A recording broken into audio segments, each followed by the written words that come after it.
ಜನನ ನಾನಿಂದೂ ನೋಡಿಲ್ಲ. ಮಗ, ಸುತ್ತ 10 ಊರಿನ ಜನ ನಮ್ಮ ದಸರಾ ನೋಡಕ್ ಬರ್ತಾರೆ. ಹೌದಾ? ಮಗ ಅಲ್ಲಿ ನೋಡ ಮಗ, ಅರಸುಗಳು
ಯಾರು ಅರ್ಥ ಮಾಡ್ಕೋತಾರೋ ಅವರು ಅರ್ಥನೂ ಆಗಬಹುದು, ದೇಶನೂ ಆಳಬಹುದು.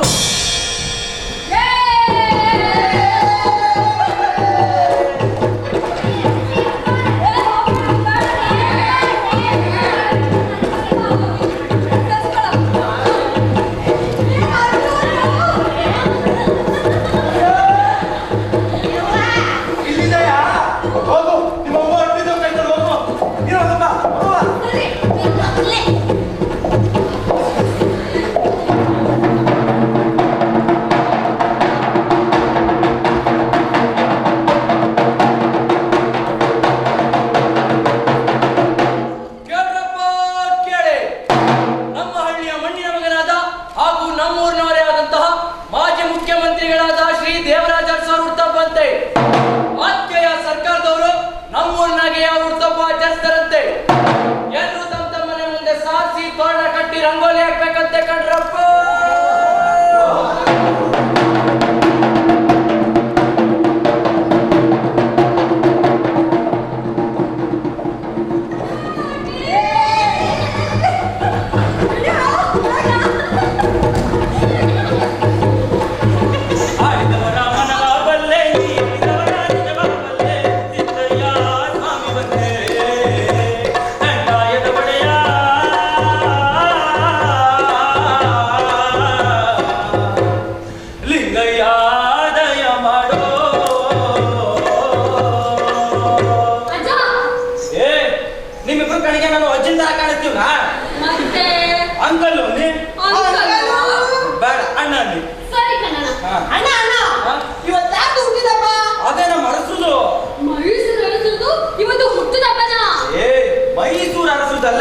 ನಮ್ಮ ದೇವರಾಜ ಅರಸುದು.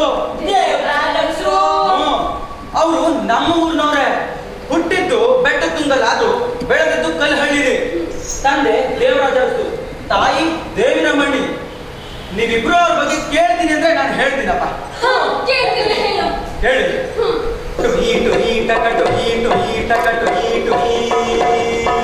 ಕೆಂಪು ಅಂಗಿ ಪಟಪಟಿ ಚಡ್ಡಿ, ಕೆಂಪು ಅಂಗಿ ಪಟಪಟಿ ಚಡ್ಡಿ, ಆಟಕ್ಕುಂಟು ಲೆಕ್ಕಕ್ಕಿಲ್ಲ, ಆಟಕ್ಕುಂಟು ಲೆಕ್ಕಕ್ಕಿಲ್ಲ, ನಡ್ಕೊಂಡು ಬಂದ್ರೆ ನಗ್ತಾರೆಲ್ಲ ಹೇಳಿ ಮಾಡ್ಕೊಂಡು, ತಮಾಷೆ ಮಾಡ್ಕೊಂಡು, ಹೇಳಿ ಮಾಡ್ಕೊಂಡು, ತಮಾಷೆ ಮಾಡ್ಕೊಂಡು.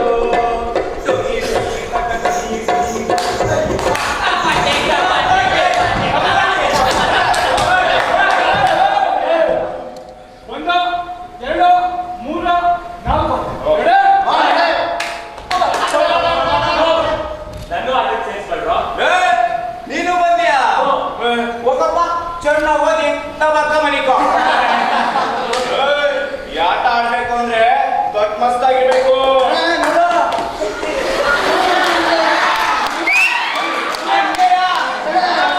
ಶಕ್ತಿ ಇರ್ಬೇಕು. ನನಗೂ ಶಕ್ತಿ ಇದೆ, ನಾನು ಬರ್ತೀನಿ.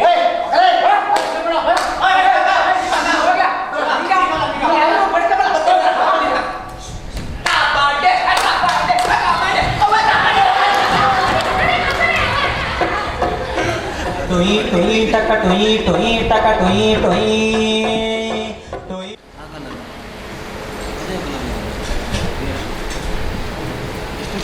ಯಾಕೆ ಮಗ ಉಣ್ಣು. ನಾವು ಉಣ್ಣಕ್ಕಿಲ್ಲ. ಏ ತಿನ್ನು ಮಗ, ತಿನ್ನುವಾಗ ಚೆನ್ನಾಗಿ ತಿನ್ಬೇಕಂತೆ, ಆಮೇಲೆ ಮೈ ಮುರಿದು ದುಡಿಬೇಕಂತೆ. ತಿನ್ನು. ನನ್ನ ಗಡಿ ಮನೆಗೆ ಸೇರ್ಸು. ಯಾರು ನನ್ನ ಆಟಕ್ಕೆ ಸೇರ್ಸ್ಕೊಳಕ್ಕಿಲ್ಲ. ನಿಂಗೆ ತಾಕತ್ತಿಲ್ಲ, ಶಕ್ತಿ ಇಲ್ಲ ಅಂತಾರೆ. ನನ್ನ ಗಡಿ ಮನೆಗೆ ಸೇರ್ಸವ?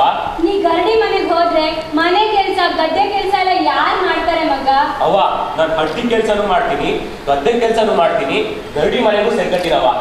ಸೇರ್ಕಟ್ಯ ನೀ ಸೇರ್ಕೊಂಡು ಪೈಗಾನ್ ಆಗ್ಬೇಕಾಗಿಲ್ಲ, ಜಟ್ಟಿನೂ ಆಗ್ಬೇಕಾಗಿಲ್ಲ. ನೀನೇನ್ ತಿಂತೀಯ ಈಗ? ಓಹೋ, ನಾ ತಿನ್ನಕ್ಕಿಲ್ಲ. ತಿಂದೇ ಇದ್ರೆ ಇದು ಹಸಿದ್ರೆ ನೀನೇ ಬಂದು ತಿಂತೀಯ. ಟುಯಿ ಟುಯಿ ಟಕ ಟುಯಿ ಟುಯಿ ಟಕ ಟುಯಿ ಟುಯಿ ಟುಯಿ ಟುಯಿ ಟಕ ಟುಯಿ ಟುಯಿ ಟಕ ಟುಯಿ ಟುಯಿ.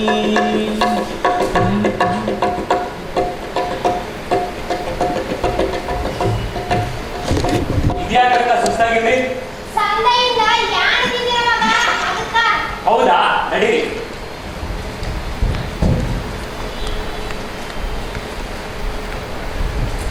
ತಕಾಳಿ ತಿನ್ನಿ. ನಿಮಗ್ ಗೊತ್ತಿಲ್ವಾ?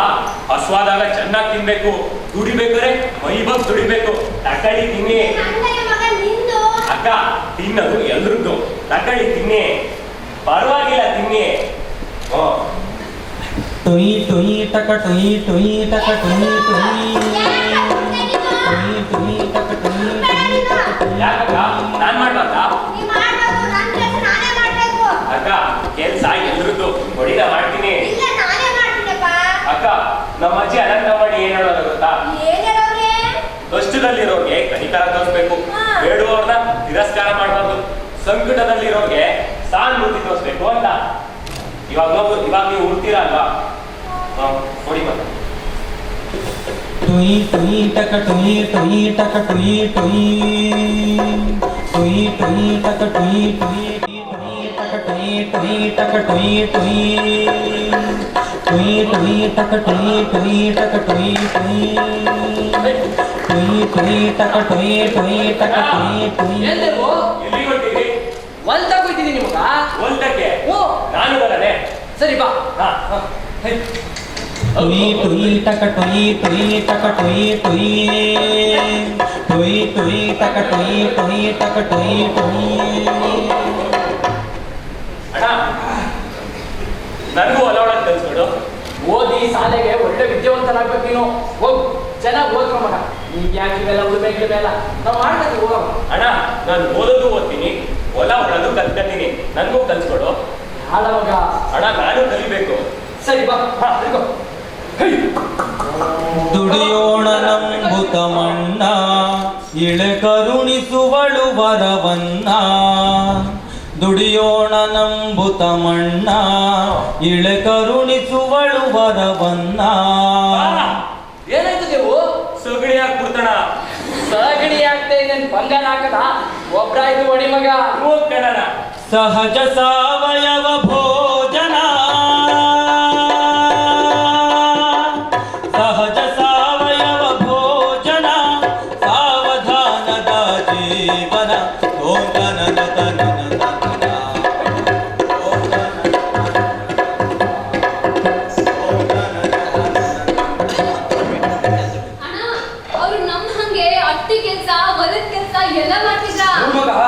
ಎಲ್ಲ ಕೆಲಸನ ಅವರೊಬ್ಬರೇ ಮಾಡ್ತಿದ್ರು.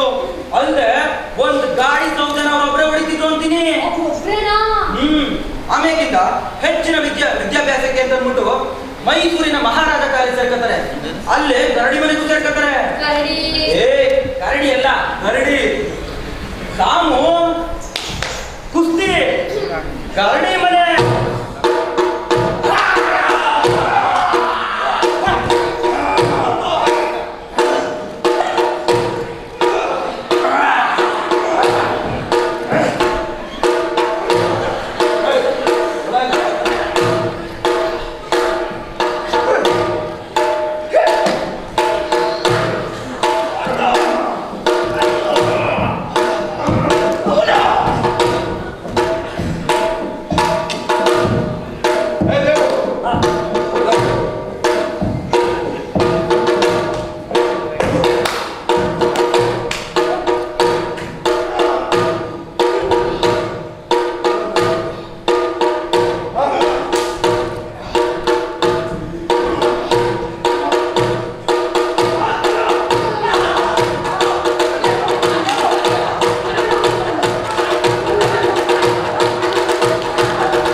ದೇವೋ ನೀ ಬರಕ್ಕಿಲ್ವಾ? ಇಲ್ಲ ಸರ್, ನಾನು ಮಟ್ಟಿ ಕುಲಾಯಿಸ್ಕೊಂಡು ಬರ್ತೀನಿ. ಬದುಕು ಎಂದರೆ ಏನು, ಬದುಕು ಎಂದರೆ ಏನು, ಮಿದ್ದಿದ ಮಟ್ಟಿ ಮಣ್ಣಿನಂತೆ, ಮಿದ್ದಿದ ಮಟ್ಟಿ ಮಣ್ಣಿನಂತೆ, ತಂಗಾರೆ ತಾನಾರೆ ತಾನ, ಓ ತಂಗಾರೆ ತಾನಾರೆ ನಾನ, ತಂಗಾರೆ ತಾನಾರೆ ನಾನ, ಓ ಕತ್ತರಿಸಿ ಹೋದ ಕೈ ಕೂಡ ಕತ್ತರಿಸದೆ ಎದ್ದಿತು ನೋಡ, ಕತ್ತರಿಸಿ ಹೋದ ಕೈ ಕೂಡ ಕತ್ತರಿಸದೆ ಎದ್ದಿತು ನೋಡ.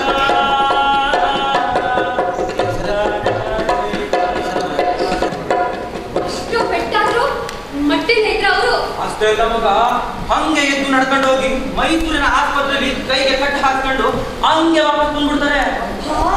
ಇಷ್ಟು ಗಟ್ಟಿ ಇದ್ರ ಅವರು.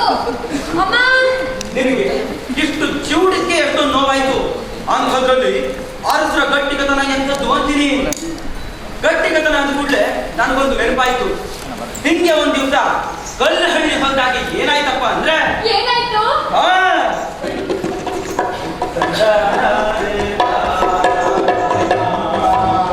ಓ ತಂದಾನಾರೆ ತಾನಾರೆ ನಾನ, ತಂದಾನಾರೆ ತಾನಾರೆ ನಾನ, ಓ ತಂದಾನಾರೆ ತಾನಾರೆ ನಾನ, ತಂದಾನಾರೆ ತಾನಾರೆ ನಾನ.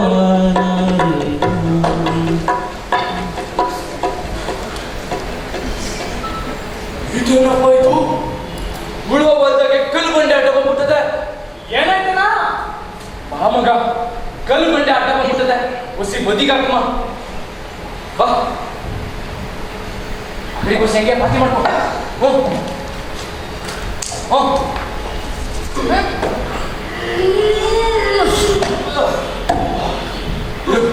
ಲಿಂಗಣ್ಣನ ಕೂಗ್ತೀನಿ. ಓ ಲಿಂಗಣ್ಣ, ಓ ಕಲ್ಲು ಬಂಡೆ ಅಡ್ಡ ಬಂದ್ಬಿಟ್ಟದೆ, ಬಾಣ ಒಸಿ.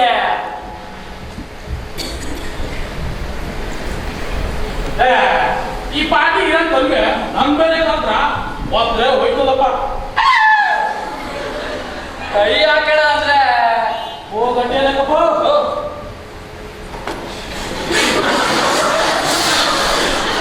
ಯಾಕ ಬಂಡೆ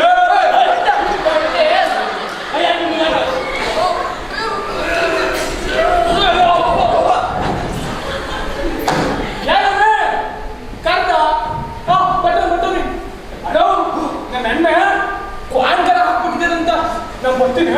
ಓ ಜಲ್ದಿ ಬಂದು ಇನ್ನೇ ಬಂದ್ಬಿಡು. ಹೋಗಿ ಬರ್ತೀನಿ. ಅಣ್ಣ ನಾನು ಬರ್ತೀನಿ ಕಣ. ನಾವು ಒಸಿ ಕಲ್ಲು ನಮ್ಮ ಪಾಣ ಎಮ್ಮೆಂಗರ ಹಾಕ್ತೈತಂತ.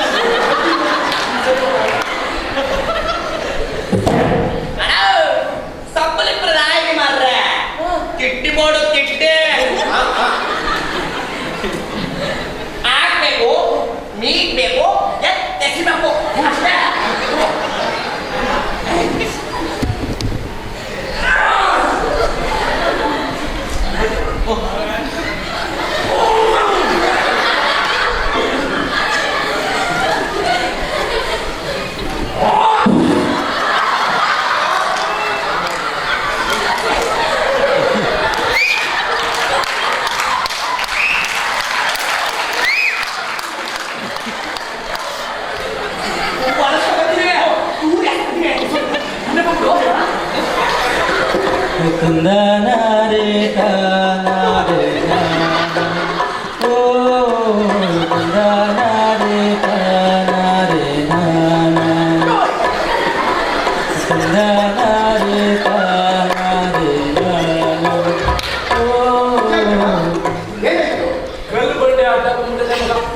ಈ ಬದಿಗೆ ಹಾಕ್ಬೇಕಿತ್ತು.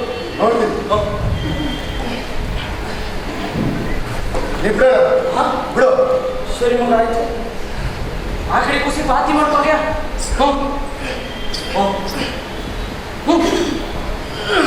ಇನ್ನೊಂದು ಸ್ವರ ಮಾಡ್ಕೊಂಡ ಆಯ್ತು.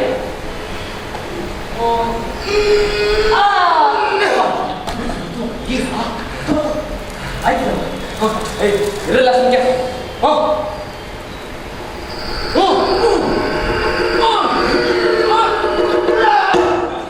ಗಟ್ಟಿ ಮೈಯ ಮೆಟ್ಟಿಯೊಳಗೆ ಅಡಗಿಸಿದ ಶೂರ, ಗಟ್ಟಿ ಮೈಯ ಮೆಟ್ಟಿಯೊಳಗೆ ಅಡಗಿಸಿದ ಶೂರ.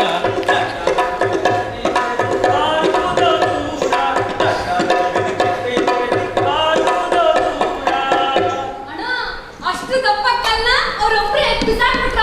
ಅದು ಬರೀ ಕಲ್ಲಲ್ಲ ಮಗ, ಆ ಊರಿನ ತಾಪತ್ರಯನ್ನ ಕಕ್ಕಲ್ಲು ಬೀಸಿ ಒಗೆದಾದನ ದೇವರಾಜ. ಹೀಗೆಯ ವಿದ್ಯಾಭ್ಯಾಸನೆಲ್ಲ ಮುಗಿಸಿ BSc ಪದವೀಧರನಾದ. ಮುಂದೇನು ಅಂತ ಪ್ರಶ್ನೆ ಬಂದಾಗ ನಮ್ಮವರೇ ಇದಾರಲ್ಲ ಮೈಸೂರರಸರು ಅಂತ ಅರಮನೆಗೂ ಹೇಳ್ತಾನೆ. ಹಾ.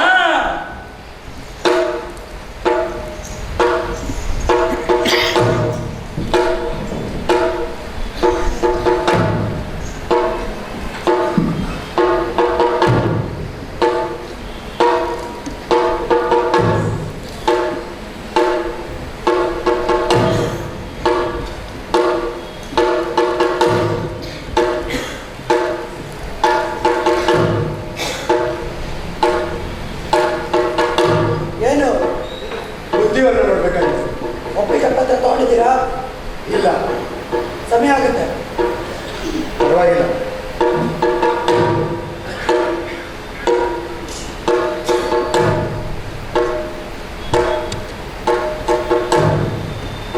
ಬುದ್ಧಿವನ್ನು ನೋಡ್ಬೇಕಾಗಿತ್ತು. ಅವ್ರ ಊರಲ್ಲಿಲ್ಲ, ಅಲ್ಲ ಈಗ ತಾನೇ. ವಿಶ್ರಾಂತಿ ತಗೋತಾ ಇದ್ದಾರೆ, ಕಾಯ್ಬೇಕಾಗುತ್ತೆ. ಪರವಾಗಿಲ್ಲ, ಕಾಯ್ತೀನಿ.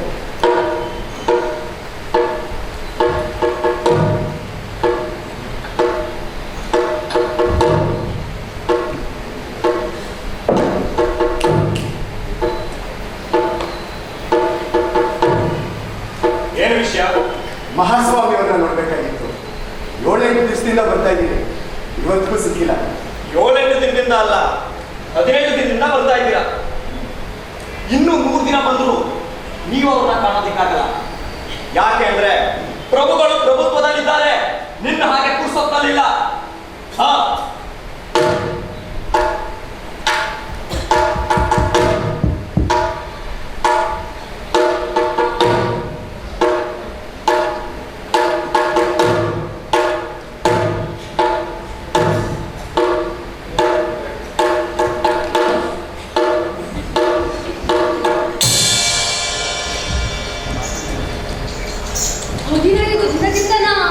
ಹಾ, ಅವತ್ತೇ ಅಂದುಕೊಂಡ್ರು ಅರಸರು ಅರಮನೆ ಎಲ್ರಿಗೂ ಸೇರಿದ್ದು, ಅರಸ ಎಲ್ಲರ ಹೊತ್ತು ಅಂತ.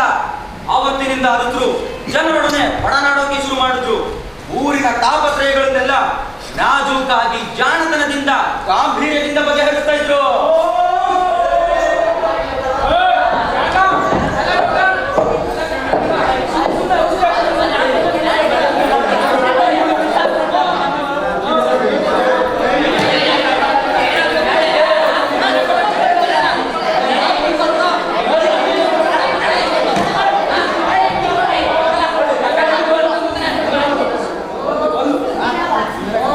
ಅಲ್ಲ ಯಜಮಾನ್ರೆ, ಬಡವ್ರ ಮನೆ ಹೆಣ್ಣು ಅಂತ ನಾನು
ಏನ್ ವಿಷಯ ಕೊಟ್ರೆ ಅದೇ ಸೋ ಅತ್ತೆ ಸೊಸೆ ಜಗ ಈ ರಂಗಪ್ಪನ ಸೊಸೆ ಕಂಬ್ಲಿ ಊಟಕ್ಕೆ ವಿಷ ಹಾಕ್ಬಿಟ್ಟವಳೆ ಅಂತ ಪಂಚಾಯತಿ ಸೇರ್ಸವ್ರೆ. ನನ್ ತಟ್ಟೆಗೆ ವಿಷ ಹಾಕ್ಬಿಟ್ಲು ಈ ಬಿಗ್ನ.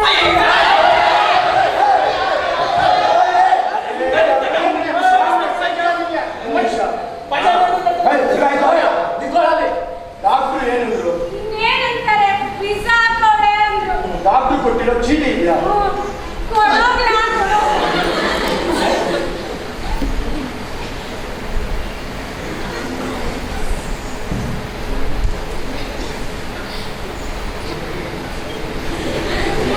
ಹೌದು, ಫುಡ್ ಪಾಯ್ಸನ್ ಆಗಿದೆ.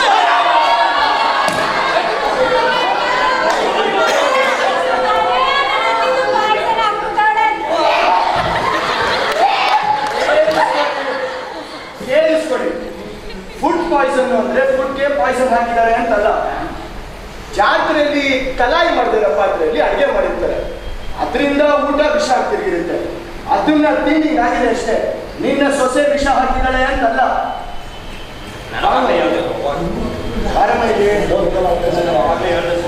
ನೀನು ಬಾಬಾ ಹೋಗಮ್ಮ ಹೋಗೋ.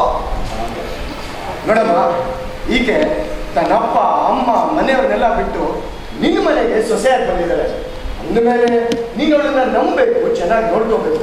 ಒಂದು ಕಾಲದಲ್ಲಿ ನೀನು ಸೊಸೆಯಾಗಿದ್ದವಳು ಅಂತ ಮರಿಬೇಡ. ನೀನು ಅಷ್ಟೇ ಕಣಮ್ಮ, ನಾಳೆ ನಿನಗೂ ಒಬ್ಬ ಮಗ ಹುಟ್ಟಿ ಅವನಿಗೂ ಮದುವೆ ಮಾಡಿದ್ಮೇಲೆ ನಿನಗೂ ಒಬ್ಳು ಸೊಸೆ ಬರ್ತಾಳೆ ಅಂತ ಮರಿಬೇಡ. ರಂಗಕ್ಕ ಹೇಗೆ ಒಂದಿನ ಈ ಮನೆಗೆ ಸೊಸೆ ಆಗಿದ್ದು, ಮುಂದೊಂದು ದಿನ ನೀನು ಈ ಮನೆಗೆ ಅತ್ತೆ ಆಗೋದು. ಒಬ್ರಿಗೊಬ್ರು ಅನುಸರಿಸ್ಕೊಂಡೋದನ್ನ ಕಲೀರಿ. ಹೆಣ್ಮಕ್ಳು ಚೆನ್ನಾಗಿದ್ರೆ 10 ಕುಟುಂಬ ಚೆನ್ನಾಗಿರುತ್ತೆ, 10 ಕುಟುಂಬ ಚೆನ್ನಾಗಿದ್ರೆ 100 ಹಳ್ಳಿ ಚೆನ್ನಾಗಿರುತ್ತೆ, 100 ಹಳ್ಳಿ ಚೆನ್ನಾಗಿದ್ರೆ ಒಂದು ದೇಶನೇ ಚೆನ್ನಾಗಿರುತ್ತೆ. ಒಬ್ರಿಗೊಬ್ರು ಅನುಸರಿಸ್ಕೊಂಡೋದನ್ನ ಕಲೀರಿ. ಸಂತೋಷವಾದ ಬಾಳಿ ಹೊರಡಿ.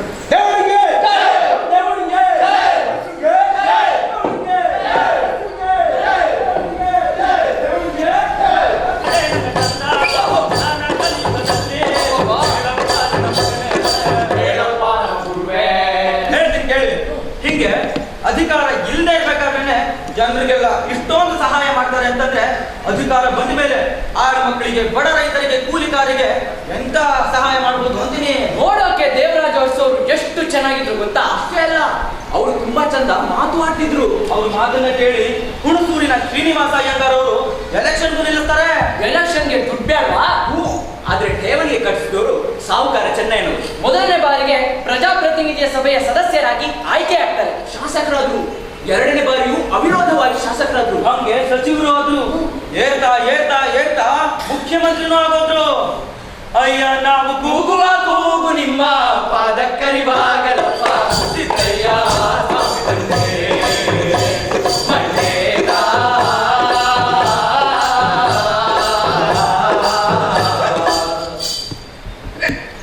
ಯಾವನ್ನೇಮ ಹೋದಲ್ಲೆಲ್ಲ ಬಿದ್ದಿರ್ತಾನಲ್ಲೋ ಮೇಲ್ನೋಡು ಮಂಡೇದ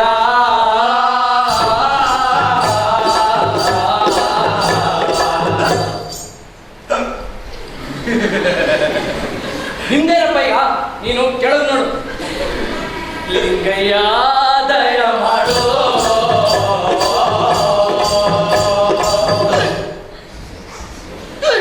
ನೀನು ಮೇಲೆ ನೋಡ್ಬೇಡ, ಕೆಳಗೆ ನೋಡ್ಬೇಡ. ಹಾವಿ ಬಿಡು. ಅಷ್ಟು ದಂತಿಂದ ಆಡ್ತಾ ಬಂದಿದೀವಲ್ಲ, ಗಂಟ್ಲೆಲ್ಲ ಒಣಗೋಗದೆ. ಹೊಸಿ ನೀರ್ ಕುಡ್ಕ ಬರ್ತೀನಿ. ಹಂಗೆ ನಮ್ ಮುಂದಕ್ಕೆ ಬಾ.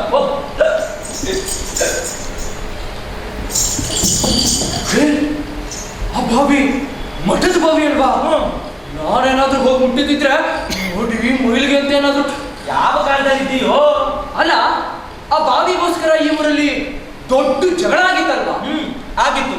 ಆದ್ರೆ ಈಗ ಜಗಳ ಪಂಚಾಯಿತಿ ಎಲ್ಲ ಮುಗ್ದು ಅದು ಸಾರ್ವಜನಿಕರ ಬಾವಿ ಆಗಿದೆ. ಹೌದಾ? ಅದು ಯಾವಾಗಾಯ್ತಪ್ಪ? ಅದೇ ನಮ್ಮ ದೇವರಾಜ ಅರಸರು ಮುಖ್ಯಮಂತ್ರಿಗಳಾಗಿದ್ದಾಗ ಒಂದಪ್ಪ. ಬೇಕಿಲ್ಲದಿದ್ದಾಗ ಬೆಂಕಿಯ ಮಳೆ ಸುರಿಸಿ ಉರಿಸಿಕೊಳ್ಳಲು ಬಾರದೆ,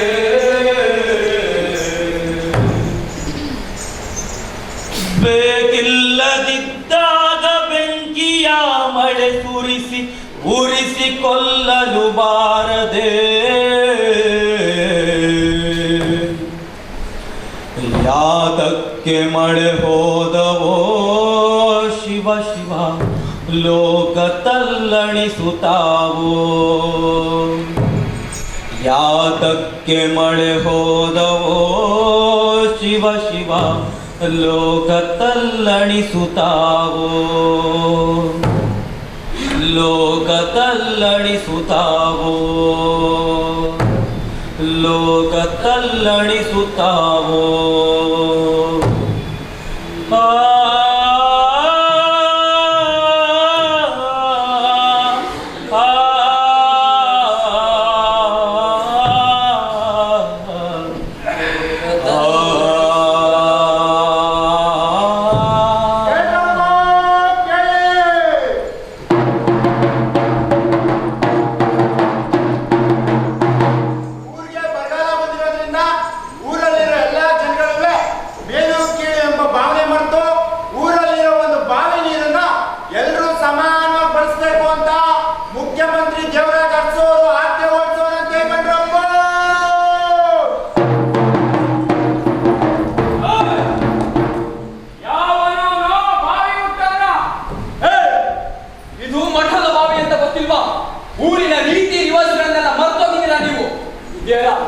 ಊರಿಗೆಲ್ಲ ಬರಗಾಲ ಬಂದೈತ್ರಿ.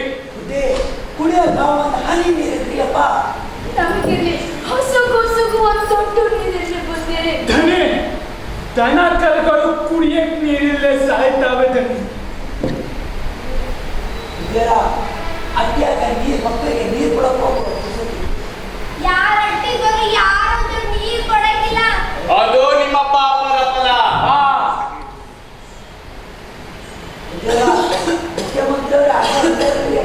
ಏಯ್ ಅರಸು ಅವರಿಗೆ ಏನ್ ಗೊತ್ತಾಗುತ್ತೆ? ನಮ್ಮ ಮಠದ ನೀತಿ ನಿಯಮಗಳೆಲ್ಲ ನಿಮಗ ಬಾವಿ ಮುಟ್ಟಿಸ್ಬಿಟ್ಟು ಪರಿಹಾರ ಇದ್ರ ಪಾಪ ಹೊತ್ಕೊಳಕ್ಕೆ ನಾವು ತಯಾರಿಲ್ಲ. ತಲಾಂತರದಿಂದ ಬಂದಿರೋ ಮಠದ ಸಂಪ್ರದಾಯನ ಬಿಡೋಕ್ಕಾಗಲ್ಲ.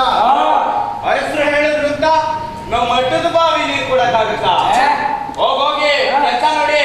ಉದ್ಯಾನ ನಮ್ ನೀರ್ ಬೇಕಾ ಬೇಕು.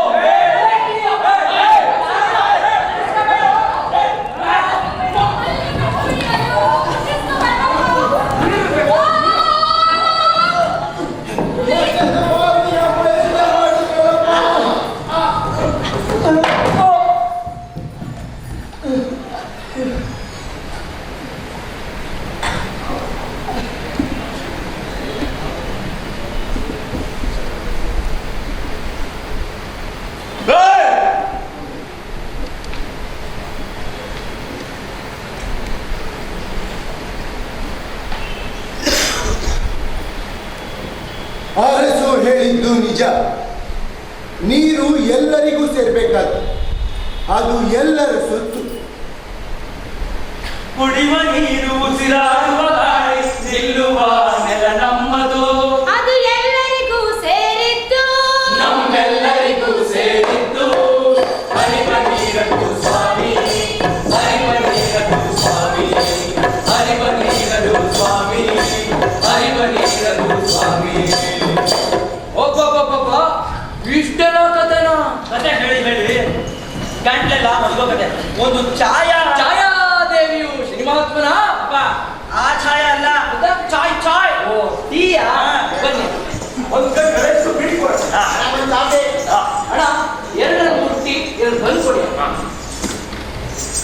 ಅಣ್ಣ ಅದೇನಲ್ಲಿ ಕಟ್ ಹಾಕ್ಸಿಟ್ಟಿರೋದು? ಅದ ಪರವಾನಗಿ ಪತ್ರ. ಪರವಾನಗಿ ಪತ್ರ? ಓ ಮತ್ತೆ ಅವರು ಸಿಗರೆಟ್ ಪ್ಯಾಕ್ ಇದ್ದಂಗಿದೆ. ಸಿಗರೆಟ್ ಪ್ಯಾಕೆ ಅಣ್ಣ. ಏನಣ್ಣ ಪರವಾನಗಿ ಪತ್ರ ಅಂತೀಯ, ಸಿಗರೆಟ್ ಪ್ಯಾಕು ಅಂತೀಯ, ಏನಣ್ಣ ಕತೆ? ಅಣ್ಣ ಅದು ಪರವಾನಗಿ ಪತ್ರನೂ ಹೌದು, ಸಿಗರೆಟ್ ಪ್ಯಾಕು ಹೌದು. ಅದರಿಂದ ಭಾರಿ ಕಥೆನೇ ಅದೇ. ನಾವೇ ಕತೆ ಹೇಳೋರು, ನಮ್ಗೆ ಕತೆನಾ? ಹೇಳ್ತೀನಿ ತಡಿ ಅಣ್ಣ. ಅಣ್ಣ ನಮ್ ಸರ್ಕಾರಿ ಕಚೇರಿಗಳಿದೆಯಲ್ಲ ಅದ್ರ ವ್ಯವಸ್ಥೆ ಬಗ್ಗೆ ನಿಮ್ಗೆ ಗೊತ್ತಲ್ಲ ಅಣ್ಣ? ಯಾರು ಗೊತ್ತಿಲ್ಲ ಹೇಳಿ. ಕೊಬ್ಬಿದ ಹಂದಿ ಸಂದಿಗೊಂದಿಯಲ್ಲಿ ನುಗ್ಗಿ, ಕೊಬ್ಬಿದ ಹಂದಿ ಸಂದಿಗೊಂದಿಯಲ್ಲಿ ನುಗ್ಗಿ, ಇಬ್ಬರಿಯ ಮಂದಿಯನ್ನು ಕೂಡಿಸಿ ಹೋಗಿ, ಇಬ್ಬರಿಯ ಮಂದಿಯನ್ನು ಕೂಡಿಸಿ ಹೋಗಿ, ಕೊಬ್ಬಿದ ಹಂದಿ ಸಂದಿಗೊಂದಿಯಲ್ಲಿ ನುಗ್ಗಿ.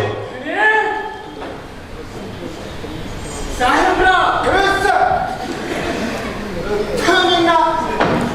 ಏನೋ ಮುಂದೆ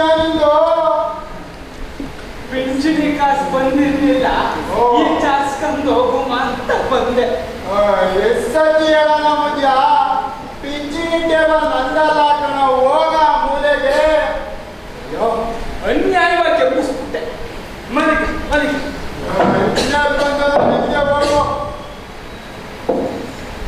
ನಿದ್ರೆ ಮಾತ್ರ ತಂದ್ಕೊಡನೆ.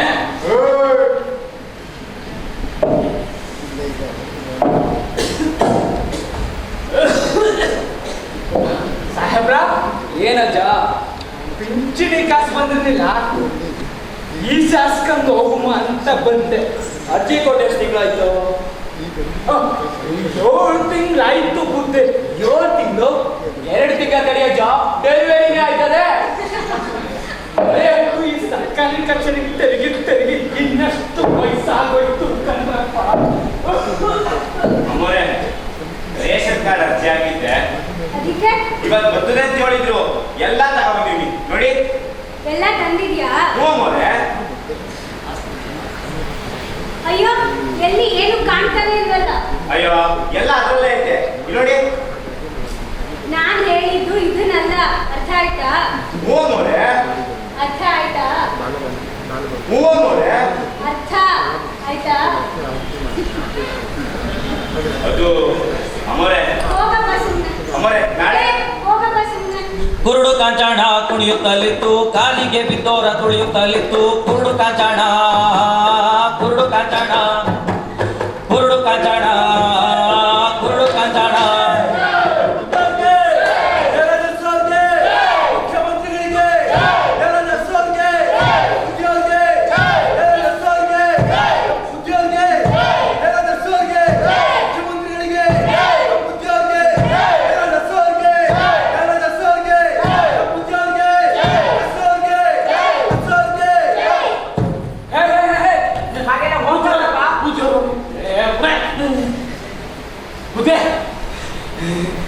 ನಮಸ್ಕಾರ ಬುದ್ಧಿ.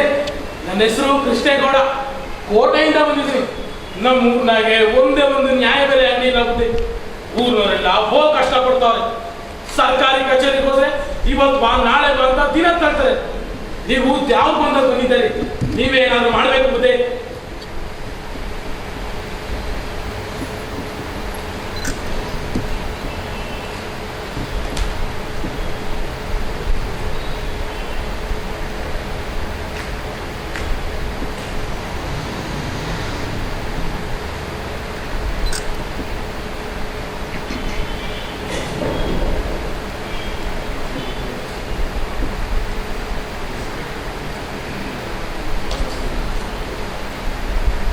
ಬುದ್ಧಿ ಸಿಗರೇಟ್ ಪೇಪರ್ ನಾವು ಬರ್ಕೊಂಡಿದ್ದೀರಿ. ಇದು ತೋರ್ಸೋ ಕೆಲಸ ಆಗ್ತಾ ಬುದ್ಧಿ. ಯಾವ್ದು ಬುದ್ಧಿ ನೀವು? ಯಾವ್ದು ಬುದ್ಧಿ?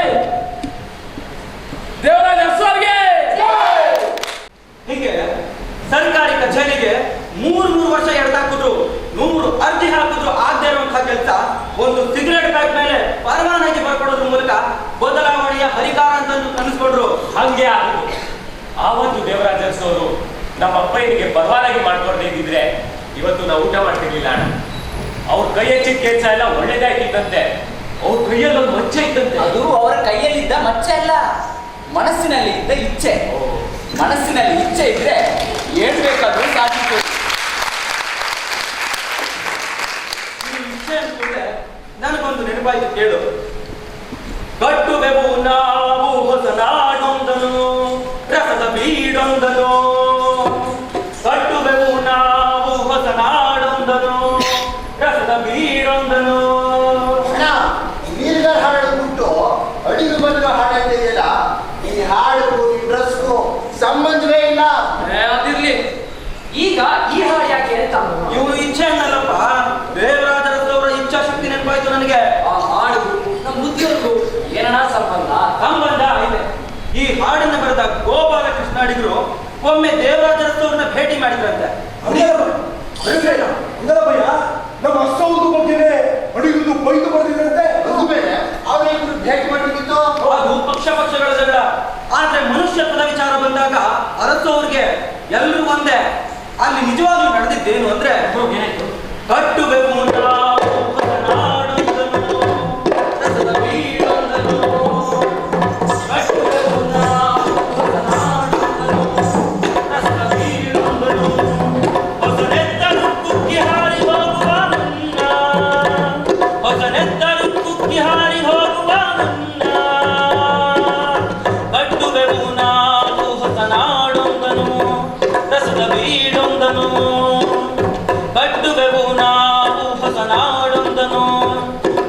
ವೀಡೊಂದನು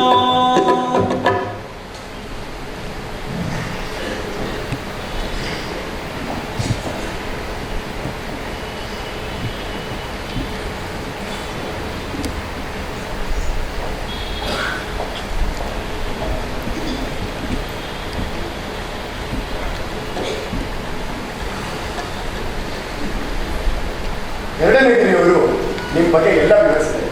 ಹಾ, ಬರಬಾರ್ದು ಅಂದ್ಕೊಂಡಿದ್ದೆ. ನಾಗರಾಜು ಅವರ ಒತ್ತಾಯದ ಮೇರೆಗೆ ಬರಬೇಕಾಗಿದೆ. ಅಪ್ಪಣೆ ಮಾಡಿದ್ದೆ ಅವರು. ಈಚೆಗಿನ ನಿಮ್ಮ ಅಧಿಕಾರಸ್ಥರ ವರ್ತನೆ ನನಗೆ ತೀರಾ ಅಸಮಾಧಾನ ತಂದಿದೆ. ಅದು ನಿಮ್ಮ ಅಭಿಪ್ರಾಯ. ಆದರೂ ನಿಮ್ಮ ವಿರುದ್ಧವಾಗಿ ಬರೆದಿರುವಂಥ ಕನ್ನಡಪ್ರಭ ಮತ್ತು ಇಂಡಿಯನ್ ಎಕ್ಸ್‌ಪ್ರೆಸ್ ಪತ್ರಿಕೆಗಳ ವಿರುದ್ಧ ಕಠಿಣ ಕ್ರಮ ತಗೊಳ್ಳಿ ಅಂತ ಹೇಳಬಾರದಾಗಿದೆ. ಇವತ್ತು ಪತ್ರಿಕೆ ಬ್ಯಾನು, ನಾಳೆ ನಮ್ಮನ್ನು ಅದು ಏನೋ ಕೋಪದಲ್ಲಿ ಆಡಿದ ಮಾತು. ದಯವಿಟ್ಟು ಕ್ಷಮೆ ಇರಿ. ನಾನು ಅವರಲ್ಲಿ ಕೂಡ ಕ್ಷಮೆ ಕೇಳಿದ್ದೀನಿ. ಇನ್ಫ್ಯಾಕ್ಟ್ ಸಂಯುಕ್ತ ಕರ್ನಾಟಕ ಪತ್ರಿಕೆ ಮುಚ್ಚೋಗೋ ಪರಿಸ್ಥಿತಿ ಬಂದಾಗ ನಾನೇ ಬುದ್ಧಿಯವ್ರನ್ನ ಕೇಳ್ಕೊಂಡಿದ್ದೆ, ಅದನ್ನು ಮುಚ್ಚೋದು ಬೇಡ, ನಾನು ಕೆಲಸಗಾರಿಗೆ ತೊಂದರೆ ಆಗುತ್ತೆ ಅಂತ. ಆಗ ಅವಕಾರಿ ಬಸವರಾಜ್ ಅವ್ರನ್ನ ಕರೆದು ಅದನ್ನು ನೀವೇ ನಡ್ಸ್ಕೊಂಡು ಹೋಗಿ ಕೆಲಸಗಾರಿಗೆ ತೊಂದರೆ ಆಗೋದು ಬೇಡ ಅಂತ ಆದೇಶ ಕೊಟ್ಟು ಬುದ್ಧಿಯವರ ಮಾತು ಖಾರ, ಮನಸ್ಸು ಸಿಹಿ. ಅದೇ ವಿಷಯಕ್ಕೆ ಬರ್ತೀನಿ. ತಾವು ಎಲೆಕ್ಷನ್ಗೆ ನಿಂತಿದ್ದು, ಸೋತಿದ್ದು, ಕೆಲಸ ಕಳ್ಕೊಂಡಿದ್ದು ಎಲ್ಲ ನನಗೆ ಗೊತ್ತಿದೆ. ನನ್ನಿಂದ ಏನಾದರೂ ಸಹಾಯ ಮಾಡೋಣ ಅಂತ ಕರೆಸ್ಕೊಂಡೆ. ನಿಮ್ಮ ಹಣ ಅದು ನನ್ನ ಹಣ ಅಲ್ಲ, ಜನರ ಹಣ. ಜನರ ಹಣನ ಜನರ ಕವಿಗೆ ಕೊಡ್ತಾ ಇದ್ದೀನಿ ಅಷ್ಟೇ.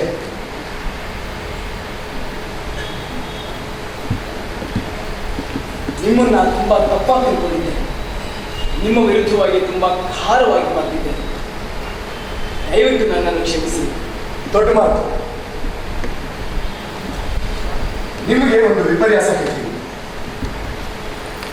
ನಾನು ಸಾರಿಗೆ ಸಚಿವನಾಗಿದ್ದಾಗ ಎಂಥದ್ದೋ ಒಂದು ಸಣ್ಣ ಕಾರಣಕ್ಕೆ ನಾನು ರಾಜೀನಾಮೆ ಕೊಡಲೇಬೇಕು ಅಂತ ತುಂಬ ಗಲಾಟೆ ಮಾಡಿದ್ರು. ಹೈಕಮಾಂಡ್ ಆದೇಶಕ್ಕೊಪ್ಪಿ ನಾನು ರಾಜೀನಾಮೆ ಕೊಟ್ಟೆ. ಕೊಟ್ಟ ಮರುಕ್ಷಣವೇ KSRTC ಕೆಂಪು ಬಸ್ ಹತ್ಕೊಂಡು ಸೀದಾ ಕಲ್ಲಳ್ಳಿಗೆ ಹೊರಟ್ಬಿಟ್ಟೆ. ಇದು ಸುದ್ದಿ ಆಗಲಿಲ್ಲ. ಮಿನರ್ವಾ ಮಿಲ್ ಲಾಕೌಟ್ ಆಗಿತ್ತು. ಆಗ ನಾನು ಕಾರ್ಮಿಕ ಸಚಿವ. ಸರ್ಕಾರದಿಂದ ಲಕ್ಷಾಂತರ ರೂಪಾಯಿ ಲೋನ್ ಕೊಡಿಸಿ ಮತ್ತೆ ಫ್ಯಾಕ್ಟ್ರಿ ಚೆನ್ನಾಗಿ ನಡೆಯೋ ಹಾಗೆ ಮಾಡಿದೆ. 100 ಜನ ಕಾರ್ಮಿಕರು ಉಸಿರಾಡೋ ಹಾಗಾಯಿತು. ಇದೂ ಸುದ್ದಿ ಆಗಲಿಲ್ಲ. ಮಂತ್ರಿ ಆಗಿದ್ದೆ. ಒಂದು ಸಣ್ಣ ಕಾರ್ ತಗೊಂಡಪ್ಪ, ಇಂಟರ್ನ್ಯಾಷನಲ್ ನ್ಯೂಸ್ ಆಗ್ಬಿಡ್ತು.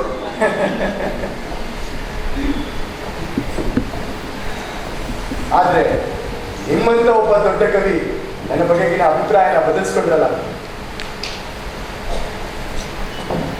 ಸರಿ, ಹಾಗಿದೆ ನಾವಿಲ್ಲಿ ಬಂದೆ.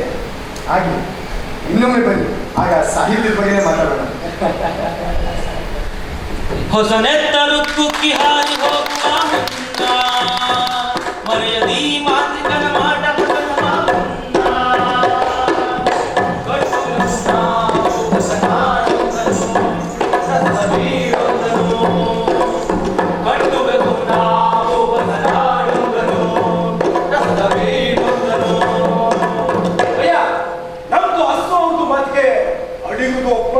ಮತ್ತೆ ಮುಂದೆ ಆಯ್ತು. ಅವರು ತುಂಬಾ ಸ್ವಾಭಿಮಾನಿಗಳು. ಆದ್ರೆ ನಮ್ಮ ಮನಸ್ಸು ಸುಮ್ಮನೆ ಇರಲಿಲ್ಲ. ಯಾವುದೋ 3ನೇ ವ್ಯಕ್ತಿ ಮೂಲಕ ಅಡಿಗರಿಗೆ ಆಶಾಸನ ಸಿಗೋ ಹಾಗೆ ಮಾಡಿದ್ರು. ವಿಶೇಷ ಏನು ಅಂದ್ರೆ ಅಡಿಗರಿಗೆ ಈ ವಿಷಯ ತಿಳಿದಿದ್ದೆ ಎಷ್ಟೋ ತಿಂಗಳುಗಳಾದ್ಮೇಲೆ. ನಮ್ಮ ಅರಸರಿಗೆ ಕವಿಗಳು ಕಲಾವಿದರು ಅಂದ್ರೆ ತುಂಬಾ ಪ್ರೀತಿ. ಅಷ್ಟೇ ಅಲ್ಲ, ಆಡು ಮಕ್ಕಳನ್ನು ಕಂಡ್ರೆ ಅದಕ್ಕಿಂತ ಹೆಚ್ಚು ಪ್ರೀತಿ. ಆಡು ಮಕ್ಕಳು ಹಸಿವಿನಲ್ಲಿ ಇದ್ರು ಅಂದ್ರೆ ಅರಸು ಅವರು ತುಂಬಾ ನೋವು ಅನುಭವಿಸ್ತಾ ಇದ್ರು. ಹಸಿವಿನಿಂದ ಸತ್ತೋರು, ಕೈಜುಗಲ್ಲು ಹೊತ್ತೋರು, ಹಸಿವಿನಿಂದ ಸತ್ತೋರು, ಕೈಜುಗಲ್ಲು ಹೊತ್ತೋರು, ವಲಸೆ ಹೊತ್ತು ಹೊರಗಿದ್ದೋರು, ಕಾಲು ಕೈಯ ಹಿಡಿದೋರು, ಕೈ ಮಡಗಿಸಿಕೊಂಡೋರು, ಕಾಲು ಕೈಯ ಹಿಡಿದೋರು, ಕೈ ಮಡಗಿಸಿಕೊಂಡೋರು, ಭಕ್ತರಪ್ಪ ಭಕ್ತಾರೋ ನನ್ನ ಜನಗಳು.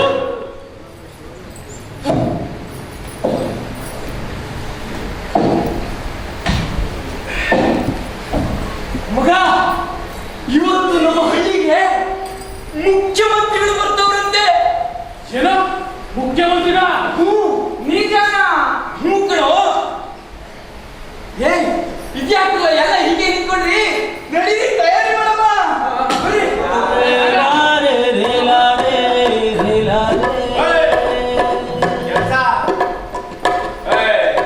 ಅಕ್ಕಸಂದ್ರೆ ಅಮಾಸೆ ನಿಂತದ ಹಂಗೆ ಯಾವ ಮುಖ್ಯಮಂತ್ರಿ ಬಂದ್ರೇನು ನಮ್ಮ ಹೊಟ್ಟೆ ನಾವೇ ತುಂಬಿಸ್ಕೋಬೇಕು. ನಮ್ ಕೆಲ್ಸ ನಾವೇ ಮಾಡ್ಕೋಬೇಕು. ಮಾಡ್ಲೇಬೇಕು.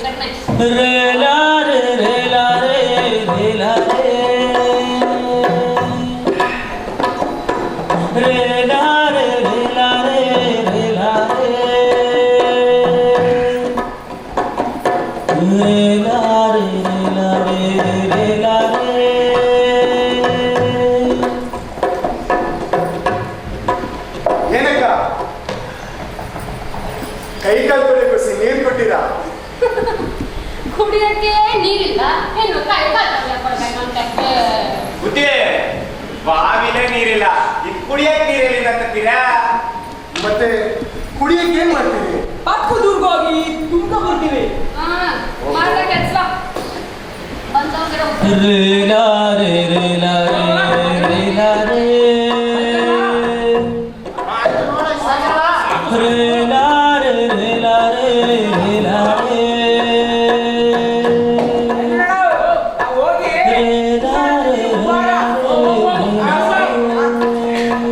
ಏನಪ್ಪ ಏನ್ ಇಷ್ಟೊಂದು ಸಂಭ್ರಮ?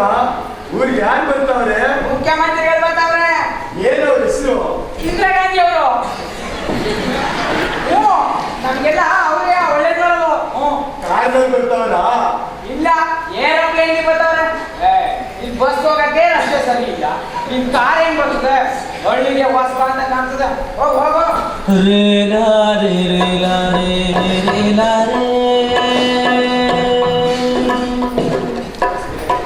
ಯಾಕೆ ಕೆಮ್ತಿದ್ದಿ? ಕೆಮ್ಮು ಬರ್ತೈತಿ ಅದಕ್ಕೆ. ಡಾಕ್ಟರ್ ಹತ್ರ ತೋರಿಸಿಲ್ವಾ? ಕೊಟ್ರು ಆಸ್ಪತ್ರೆ 50 ಮೈಲಿ ನಡ್ಕೊಂಡು ಹೋಗಿ ಬರೋದ್ರೊಳಗೆ ನನ್ನ ಪ್ರಾಣ ಶಿವನ ಪಾದ ಸೇರಿರುತ್ತೆ ಮಗ. ಹೆಂಗೋ ನಡ್ಕೊಂಡು ಹೋಗುತ್ತೆ. ಹೋಗು.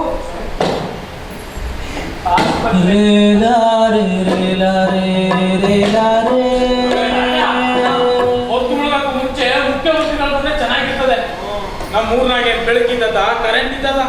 ಯಾಕಣ್ಣ ನಿಮ್ ಊರಿನಲ್ಲಿ ಕರೆಂಟ್ ಇದಕ್ಕಿಲ್ವಾ? ಊರ್ ಹೊಸಬ್ರು ಅಂತ ಕಾಣ್ತದೆ. ಹೌದು, ಅದಿರ್ಲಿ. ಮತ್ತೆ ರಾತ್ರಿಗೆ ಏನ್ ಮಾಡಿದ್ರಿ? ರಾತ್ರಿಗೆ ಇಟ್ಟುಡ್ಕೊಂಡ್ ಬಿತ್ಕತ್ತೀವಿ. ಅಲ್ಲ, ಒಂದು ಸೀಮೆ ಎಣ್ಣೆ ಬುಡ್ಡಿನೂ ಇಲ್ವಾ? ಸೀಮೆ ಎಣ್ಣೆಗೆ ಗತಿ ಇಲ್ಲ. ಸೀಮೆ ಎಣ್ಣೆ ಬುಟ್ಟಿಯಲ್ಲಿಂದ ಬಂದದ್ದು. ಮತ್ತೆ ಅನ್ನ ಬೇಯಿಸ್ಕೊಳಕ್ಕೆ ಒಲೆಗೆ ಒಂದಿಷ್ಟು ಒಟ್ಕತ್ತೀವಿ, ಏನೋ ಒಂದಿಷ್ಟು ಬೇಯಿಸ್ಕೊಂಡು ತಿನ್ಕತ್ತೀವಿ. ಒಟ್ಟು ನನ್ನ ನೆಮ್ಮದಿ ಅಂತೂ ಇಲ್ಲ.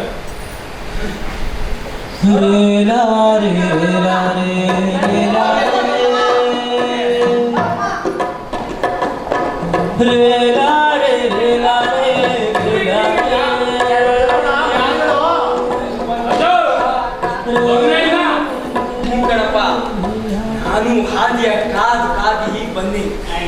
ಬೆಳಿಗ್ಗೆ ಬರ್ತಾರೆ, ವಾತಾವರಣದಿಂದ ಯಾರ್ಯಾರು ಬಂದೋಯ್ತವ್ರೆ. ಗೌರ್ಮೆಂಟ್ ಆದವ್ರೆ ಬರ್ಲಿಲ್ಲ. ಈ ಕೊಂಪೆ ಯಾರು ಬಂದಾರ? ಅದು ಸರಿ ಹೇಳೋ. ಬಂದಾರ ಯಾವ ಗಾಡಿ ಬರ್ತಾರಂಗದೆ? ಏನಾದ್ರು ಮುಖ್ಯಮಂತ್ರಿಗಳು ಬಂದ್ರೇನೋ ಹೋಗುದ ನೋಡಿ. ಬೇಡ ಬೇಡ ಬೇಡ. ಬಂದ್ರಲ್ಲ ಮುಖ್ಯಮಂತ್ರಿಗಳು. ಇಲ್ಲ ಮಗ ಬಂದಿರ್ ಮತ್ತೆ ತಡಿ. ಬಂದಿಲ್ವಾ? ಮತ್ತೇನದು ಬಂದದ್ದು? ಏನದು? ಅದೆಂತದು ದೊಡ್ಡ ಗಾಡಿ ಬಂದಾದೆ. ಗಾಡಿ ತುಂಬಾ ಜನರು ಬಂದವ್ರೇನ? ಜನಗಳ ವಾ, ಎಲ್ಲ ದಬ ದಬ ಕೆಳಗಿಳಿತಾವ್ರೆ ಅಂತೀನಿ. ಅಯ್ಯೋ ಗಾಡಿ ಮಾಡ್ಕೊಂಡ್ರೆ ಹೆಂಗೆ? ಏನಪ್ಪ ಅಯ್ಯಯ್ಯ, ಏನ ಕೆಲಸ ಮಾಡ್ತೀರಂಗೈತೆ ಅಣ್ಣ? ನೀರು ಬರ್ತಾದೆ, ನೀರು. ನಮ್ಮೂರಿಗೆ ಎಂತದ ನೀರು? ಕಾಣ್ತೀನಿ ಹೆಂಗ ಮುದವೆ. ನಮ್ ತಾಯಾರ ಇಲ್ಲ ನಾವು ಅಲ್ಲಿ ಬೋರ್ ಬರೀತಾವ್ರೆ. ಅಣ್ಣ, ಈ ಮುಖ್ಯಮಂತ್ರಿ ಬರ್ತಾರಲ್ಲ, ಅವರು ಗಂಡಸರು ನಿಂಗ ಮಂತ್ರ ಅಂದ್ರೆ ಗಂಡ್ಸು, ಮಂತ್ರಿ ಅಂದ್ರೆ ಹೆಂಗ್ಸು.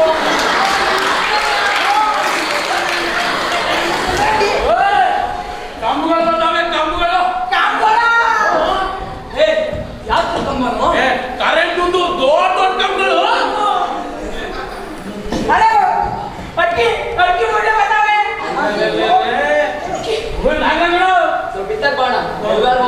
ನೋಡ್ತೀನಿ. ನಮ್ಮೂರಿಗೆ ಒಳ್ಳೆ ಕಾಬ್ಲೆ ಬರ್ತಾನೆ.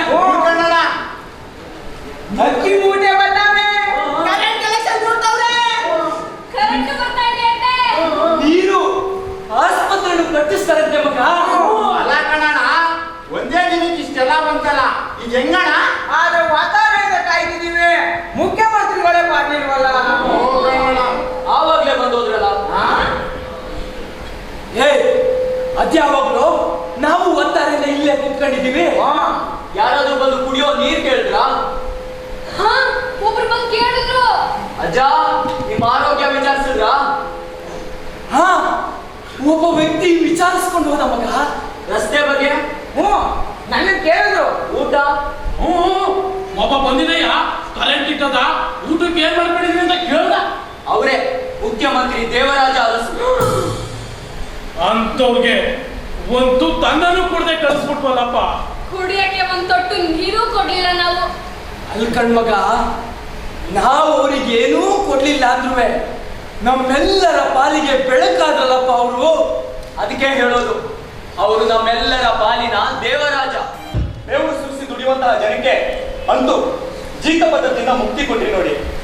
ಆದ್ರೆ ಈ ಜೀತದಿಂದ ಹೊರಬಂದಂತ ಬಡ ರೈತರು, ಕೂಲಿ ಕಾರ್ಮಿಕರು, ಆಳು ಮಕ್ಕಳು ಮುಂದೆ ಬದುಕೋದು ಹೇಗೆ? ಅವ್ರ ಜೀವನಕ್ಕೆ ದಾರಿ ಏನ್ ಮಾಡ್ಬೇಕು? ಇಷ್ಟು ದಿನ ಕಷ್ಟದ ಸುಖಾನ ಜಮೀನ್ದಾರ ಹೊಲ ಗದ್ದೆ ಮನೆಯಲ್ಲಿ ದುಡಿತಾ ಇದ್ರು. ಕೇಳಿ ತಗೊಂಡಂತ ಭೂಮಿಲಿ ವ್ಯವಸಾಯ ಮಾಡಿ ಬದುಕ್ತಾ ಇದ್ರು. ಈಗ ಅವರೆಲ್ಲ ಕೆಲಸ ಕಳ್ಕೊಂಡಂಗಾಗಲ್ವಾ? ಈಗ ನನ್ನನ್ನು ಏನ್ ಮಾಡುವಂತೀರಿ ಗೋಪಾಲ್ ಗೌಡ್ರೆ? ನಾನು ಸಾಕಷ್ಟು ವರ್ಷಗಳಿಂದ ಭೂ ಸುಧಾರಣೆ ಬಗ್ಗೆ ಹೋರಾಟ ಮಾಡ್ತಾನೆ ಬಂದಿದ್ದೀನಿ. 1956ರಲ್ಲಿ ಭೂ ಸುಧಾರಣೆ ಯೋಜನೆಯ ಬಗ್ಗೆ ತಮ್ಮ ಸರ್ಕಾರ ಕೂಡ ಯೋಚನೆ ಮಾಡಿತ್ತು. ಉಳುವವನೇ ನೆಲದೊಡೆ ಆಗ್ಬೇಕು ಅಂತ ಕೂಡ ಘೋಷಣೆ ಕೊಟ್ಟಿತ್ತು. ಆದ್ರೆ ಇದ್ರ ಬಗ್ಗೆ ಯಾರು ತಲೆ ಕೆಡಿಸ್ಕೊಳ್ಳಿಲ್ಲ. ನೀವ್ಯಾಕೆ ಇದ್ರ ಬಗ್ಗೆ ಸೀರಿಯಸ್ ಆಗಿ ಯೋಚನೆ ಮಾಡಬಾರ್ದು? ಗೋಪಾಲ್ ಗೌಡ್ರೆ, ನಾನು ಆರ್.ಎನ್. ದೇಸಾಯಿ ಅವ್ರ ಹತ್ರ ಒಮ್ಮೆ ಹೇಳ್ತಾ ಇದ್ದೆ, ನಾನು ಅಧಿಕಾರಕ್ಕೆ ಬಂದ್ರೆ ಭೂ ಸುಧಾರಣೆನ ಮೊದಲು ಜಾರಿ ತರ್ತೀನಿ ಅಂತ. 72ರಲ್ಲಿ ಇದ್ರ ಬಗ್ಗೆ ಒಂದು ಆದೇಶ ಕೂಡ ಹೊರಡಿಸಿದೆ. ಆದ್ರೆ ಈಗ ಕಾಲಕ್ಕೂ ಬಂದಿದೆ. ಹೇಳಿ, ಇದಕ್ಕೇನ್ ಮಾಡೋಣ? ಜನರಿಗೆ ಅಧಿಕಾರವನ್ನು ಜನಾಧಿಕಾರ ಜನಾಧಿಕಾರ ಸಾವಿರ ಕೈಗಳ ಚಿತ್ತಾರ. ಜನಾಧಿಕಾರ ಜನಾಧಿಕಾರ ಸಾವಿರ ಕೈಗಳ ಚಿತ್ತಾರ. ನೆಲದ ಬೇರುಗಳ ವಿಸ್ತಾರ ಪ್ರಜಾಪ್ರಭುತ್ವದ ಸಾಕಾರ. ಚರಿತ್ರ ವಂಚಿತ ಜನ ಸಮುದಾಯದ ಅಂತಃಸತ್ವದ ಹರಿಕಾರ. ಜನಾಧಿಕಾರ ಜನಾಧಿಕಾರ ಸಾವಿರ ಕೈಗಳ ಚಿತ್ತಾರ. ಜನಾಧಿಕಾರ ಜನಾಧಿಕಾರ ಸಾವಿರ ಕೈಗಳ ಚಿತ್ತಾರ. ನೆಲದ ಬೇರುಗಳ ವಿಸ್ತಾರ ಪ್ರಜಾಪ್ರಭುತ್ವದ ಸಾಕಾರ. ಚರಿತ್ರ ವಂಚಿತ ಜನ ಸಮುದಾಯದ ಅಂತಃಸತ್ವದ ಹರಿಕಾರ. ನಮ್ಮದು ಕೃಷಿ ಪ್ರಧಾನ ದೇಶವಾದರೂ ಜನರಿಗೆ ಬೇಕಾದಷ್ಟು ಆಹಾರ ಉತ್ಪಾದನೆ ಆಗ್ತಿಲ್ಲ. ಅದಕ್ಕೆ ಕೃಷಿಗೆ ಸಂಬಂಧಪಟ್ಟ ಹಾಗೆ ಒಂದು ಸಾಂಸ್ಥಿಕ ರಚನೆ ಆಗಬೇಕು. ಅಂದ್ರೆ ಭೂ ಸುಧಾರಣೆ ಬಗ್ಗೆ ಎಕ್ಸಾಕ್ಟ್ಲಿ. ಭಾರತದ ಕೃಷಿಯನ್ನ ಸಂಕ್ರಮಣಶೀಲವೂ ಹಾಗೂ ಆಧುನಿಕವಾಗಿಯೂ ಮಾರ್ಪಡಿಸಲು ಕೃಷಿಯ ಸಾಂಸ್ಥಿಕ ಕಾರ್ಯವ್ಯೂಹದ ಮಹತ್ವದ ಅಂಶವಾಗಿ ಭೂ ಸುಧಾರಣೆಯನ್ನೇ ಪರಿಗಣಿಸಲಾಗಿದೆ ಅಂತ ಯೋಜನಾ ಆಯೋಗದ ಅಧ್ಯಕ್ಷರಾದ ಡಾಕ್ಟರ್ ಜಿ ತಿಮ್ಮಯ್ಯನವರೇ ಹೇಳಿದ್ದಾರೆ. ಭಾರತ ಸರ್ಕಾರ ಭೂ ಸುಧಾರಣೆ ಅನುಷ್ಠಾನವನ್ನ ರಾಜ್ಯ ಸರ್ಕಾರದ ಅಧೀನಕ್ಕೆ ಒಪ್ಪಿಸಿದೆ. ಸರ್, ಏಕಾಏಕಿ ಭೂ ಸುಧಾರಣೆ ಜಾರಿಗೆ ತರುವುದು ಬಹಳ ಕಷ್ಟದ ಕೆಲಸ.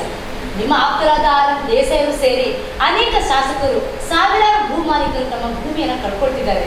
ಹೀಗಿರುವಾಗ ಇಡೀ ಮೇಲ್ವರ್ಗದವರು ನಿಮ್ಮ ಮೇಲೆ ತಿರುಗಿಬಿಡ್ತಾರೆ ಸರ್. ಅದರ ಚಿಂತೆ ನಿಮಗೆ ಬೇಡ. ಕೆಲವರಿಗೆ ಸಹಾಯ ಮಾಡಬೇಕಾದ್ರೆ ಇನ್ ಕೆಲವರ ವಿರೋಧ ಕಟ್ಕೊಳ್ಳೇಬೇಕಾಗ್ತದೆ. ಈ ಯೋಜನೆಯನ್ನ ಜಾರಿಗೆ ತರೋದು ಹೇಗೆ ಅನ್ನೋದ್ರ ಬಗ್ಗೆ ನೀವೆಲ್ಲ ಯೋಚನೆ ಮಾಡಿ.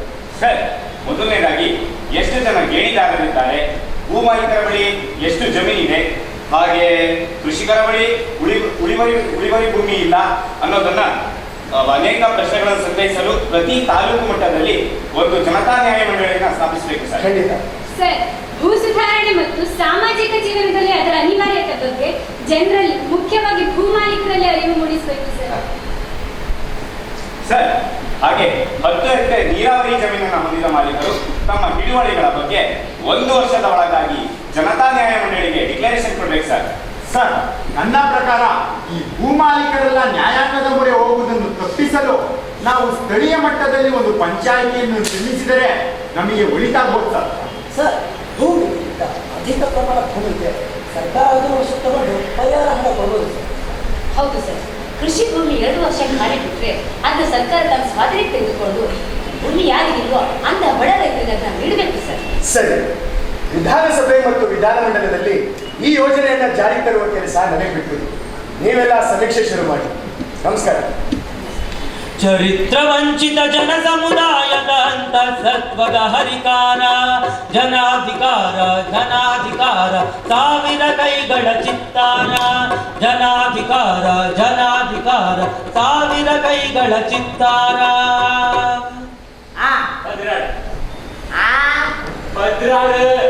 ಮೋಜಿ ಮೂಟೆ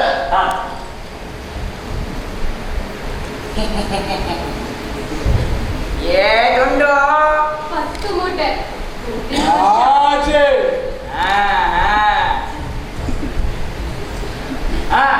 ನಾಲ್ಕು ಮೂಟೆ ತನಿಖೆ.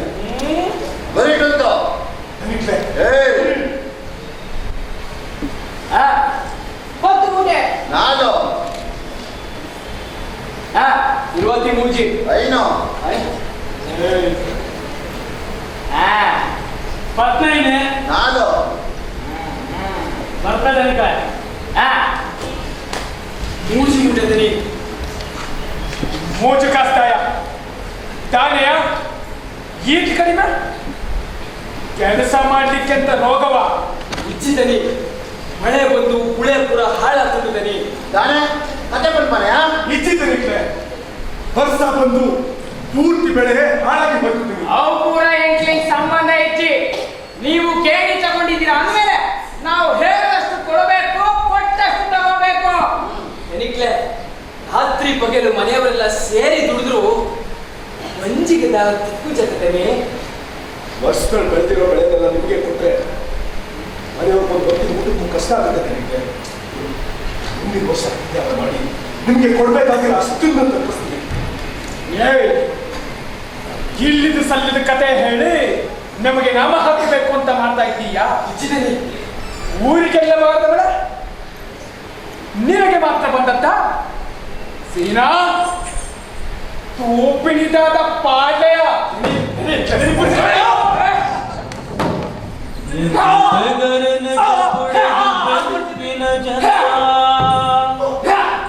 ಎಂಗ್ಲು ಬೆಗರಿದ ಪಾಲನೆ ಕೇಳುವೆಯೇ, ತುಂಡು ಭೂಮಿಯತ್ತು ಮಂಜಿ ದೇಶ ಅತ್ತು ಇಡೀ ಭೂಮಂಡಲನೆ ಕೇಳುವೆಯೇ. ನಾವು ಬೆವರನ್ನು ಸುರಿಸಿ ದುಡಿಯುವ ಜನ ನಮ್ಮ ಬೆವರಿನ ಪಾಲನ್ನು ಕೇಳುವೆವು.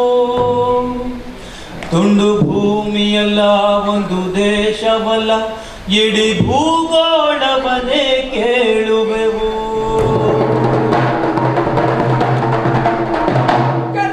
ಕೇಳಿ, ಉಳುವವನೇ ಹೊಲದೊಡೆಯ ಅಂತ ಮುಖ್ಯಮಂತ್ರಿಗಳಾದ ದೇವರಾಜ ಅರಸು ಅವರು ಭೂ ಸುಧಾರಣಾ ಕಾಯ್ದೆಯನ್ನು ಜಾರಿಗೆ ತಂದವರೇ. ಹಾಗಾಗಿ ಭೂಮಾಲೀಕರು ತಮ್ಮ ಹಿಡುವಳಿ ಭೂಮಿಗಳ ಬಗ್ಗೆ ಜನತಾ ನ್ಯಾಯ ಮಂಡಳಿಗೆ ದಾಖಲೆಗಳನ್ನು ಸಲ್ಲಿಸಬೇಕಂತಪ್ಪೋ. ಅಲ್ಲದೆ ಗೇಣಿಗಾರರು, ರೈತರು, ಕೃಷಿಕರು ತಮ್ಮ ಭೂಮಿಗಳ ಬಗ್ಗೆ ಜನತಾ ನ್ಯಾಯ ಮಂಡಳಿಗೆ ವಿವರಗಳನ್ನು ಸಲ್ಲಿಸಿ ತಮಗೆ ಸಿಗಬೇಕಾದ ಭೂಮಿಯನ್ನು ತಮ್ಮದಾಗಿಸ್ಕೊಳ್ಬೇಕಂತಪ್ಪೋ. ಕೇಳ್ರಿಯಪ್ಪ ಕೇಳ್ರಿ, ಉಳುವವನೇ ಹೊಲದೊಡೆಯ.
ಹಕ್ಕು ನೀಡಿ ಪ್ರಜೆಯೇ ಪ್ರಭುವು ಎಂಬುದನ್ನು ನಿಜ ಮಾಡಿ, ಪ್ರಜೆಯೇ ಪ್ರಭುವೆಂಬುದನ್ನು ನಿಜ ಮಾಡಿ.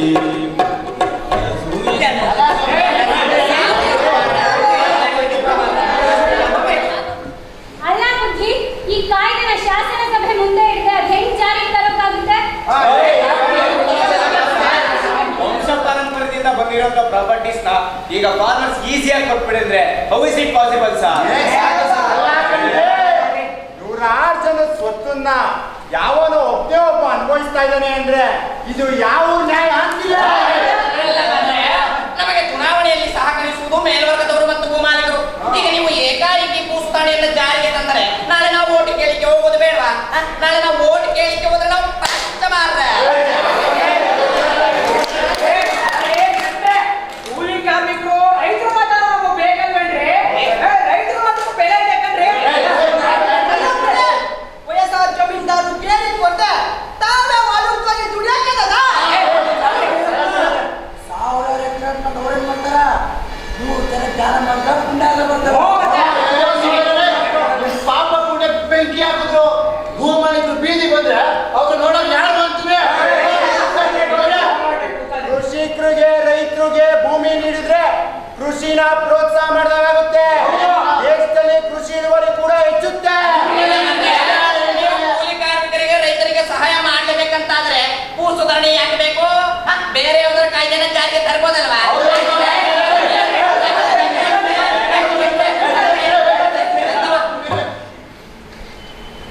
ಇದು ಶಾಸನ ಸಭೆ.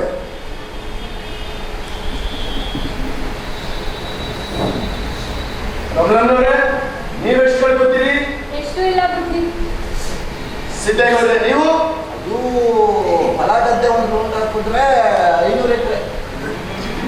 ಶೆಟ್ರೆ ನಮ್ದು ಎಂತ ಇಲ್ಲ ಮಾರ್ರೆ, 20 ಎಕರೆ ಹೊಲ, 500 ಎಕರೆ ರಾಪರ್ ಅಷ್ಟೇ ಮಾರ್ರೆ.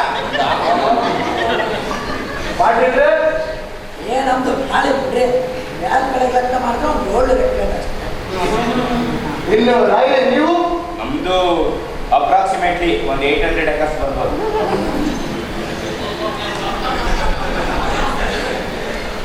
ಆರ್ಯನ್ ದೇಸಾಯಿ ಅವರು ಎಷ್ಟು ಗೊತ್ತಾ? 6,000 ಎಕರೆ. ಅವರು ಇವತ್ತು ಭೂ ಸುಧಾರಣೆ ಒಪ್ಪಿ ತನ್ನೆಲ್ಲ ಭೂಮಿನ ಕೃಷಿಕರಿಗೆ ಗೇಣಿದಾರರಿಗೆ ಬಿಟ್ಟುಕೊಟ್ಟು ಕೇವಲ 2 ಎಕರೆ ತಮಗೆ ಇಟ್ಕೊಂಡು ಸ್ವತಃ ತಾವೇ ಉಳುಮೆ ಮಾಡ್ತಿದ್ದಾರೆ. ಈ ಸಜ್ಜನಿ ನಮಗೆಲ್ಲರಿಗೂ ಮಾದರಿಯಾಗಬೇಕು. ಬುದ್ಧಿಯವ್ರದ್ದು ಒಂದು 28 ಎಕರೆ ಉಂಟು. ಕಾನೂನು ಪ್ರಕಾರ 4 ಎಕರೆ ಭೂಮಿನ ನಮ್ಮ ಗೇಣಿದಾರರಾದ ಚೆನ್ನೈನವರಿಗೆ ಬಿಟ್ಟುಕೊಟ್ಟು ಮಿಕ್ಕಿದ್ದನ್ನ ನಮ್ಮ ಕುಟುಂಬದವರು ಉಳುಮೆ ಮಾಡಿ ಇಟ್ಕೊಂಡಿದ್ದೀವಿ. ಮಹಾತ್ಮ ಗಾಂಧಿ ಹೇಳ್ತಾರೆ, ಹಳ್ಳಿಯ ಉದ್ಧಾರವೇ ದೇಶದ ಉದ್ಧಾರ ಅಂತ. ಆದ್ರೆ ಇವತ್ತು ಒಂದು ಹಳ್ಳಿ 12 ಶ್ರೀಮಂತ ಕುಟುಂಬವಿದ್ರೆ 100ಕ್ಕೂ ಹೆಚ್ಚು ಬಡ ಕುಟುಂಬಗಳಿವೆ. ಇಷ್ಟು ದೊಡ್ಡ ಅಸಮತೋಲನವನ್ನು ಸರಿ ಮಾಡೋದಾದ್ರೂ ಹೇಗೆ? ಯಾರಾದ್ರೂ ಹೇಳ್ತೀರಾ? ಹೇಳಿ. ಹಳ್ಳಿಗಳ ದಾರಿದ್ರ್ಯ ನಿವಾರಣೆಗೊಂಡಾಗ, ಸಾಮಾಜಿಕ ಮತ್ತು ಆರ್ಥಿಕ ಸಮಾನತೆ ಉಂಟಾದಾಗ, ಪ್ರತಿಯೊಬ್ಬ ರೈತ ಕೂಲಿಕಾರ ಸ್ವಾವಲಂಬಿಯಾಗಿ ಬದುಕಿದಾಗ ಮಾತ್ರ ದೇಶದ ಅಭಿವೃದ್ಧಿ ಸಾಧ್ಯ. ಅಂಬೇಡ್ಕರ್ ಅವರ ಸಾಮಾಜಿಕ ನ್ಯಾಯ, ಲೋಹಿಯ, ಶಾಂತವೇರಿ ಗೋಪಾಲ್ಗೌಡರು ಪ್ರತಿಪಾದಿಸಿದ ಸರ್ವರಿಗೂ ಸಮಪಾಲು ಎಂಬ ಆಶಯ ನನಸಾದಾಗ ಸಹಸ್ರಾರು ಚೋಮರ ನೋವು ದೂರಾಗುತ್ತದೆ, ಬದುಕು ಕಾವ್ಯವಾಗುತ್ತದೆ. ಈ ಸಮಾನತೆಯ ಆಶಯ ನಮ್ಮದಾಗಲಿ, ಉದಾತ್ತ ಮಾನವತಾವಾದ ನಮ್ಮೆಲ್ಲರ ಉಸಿರಾಗಲಿ. ಕೊನೆಗೊಂಡಿತು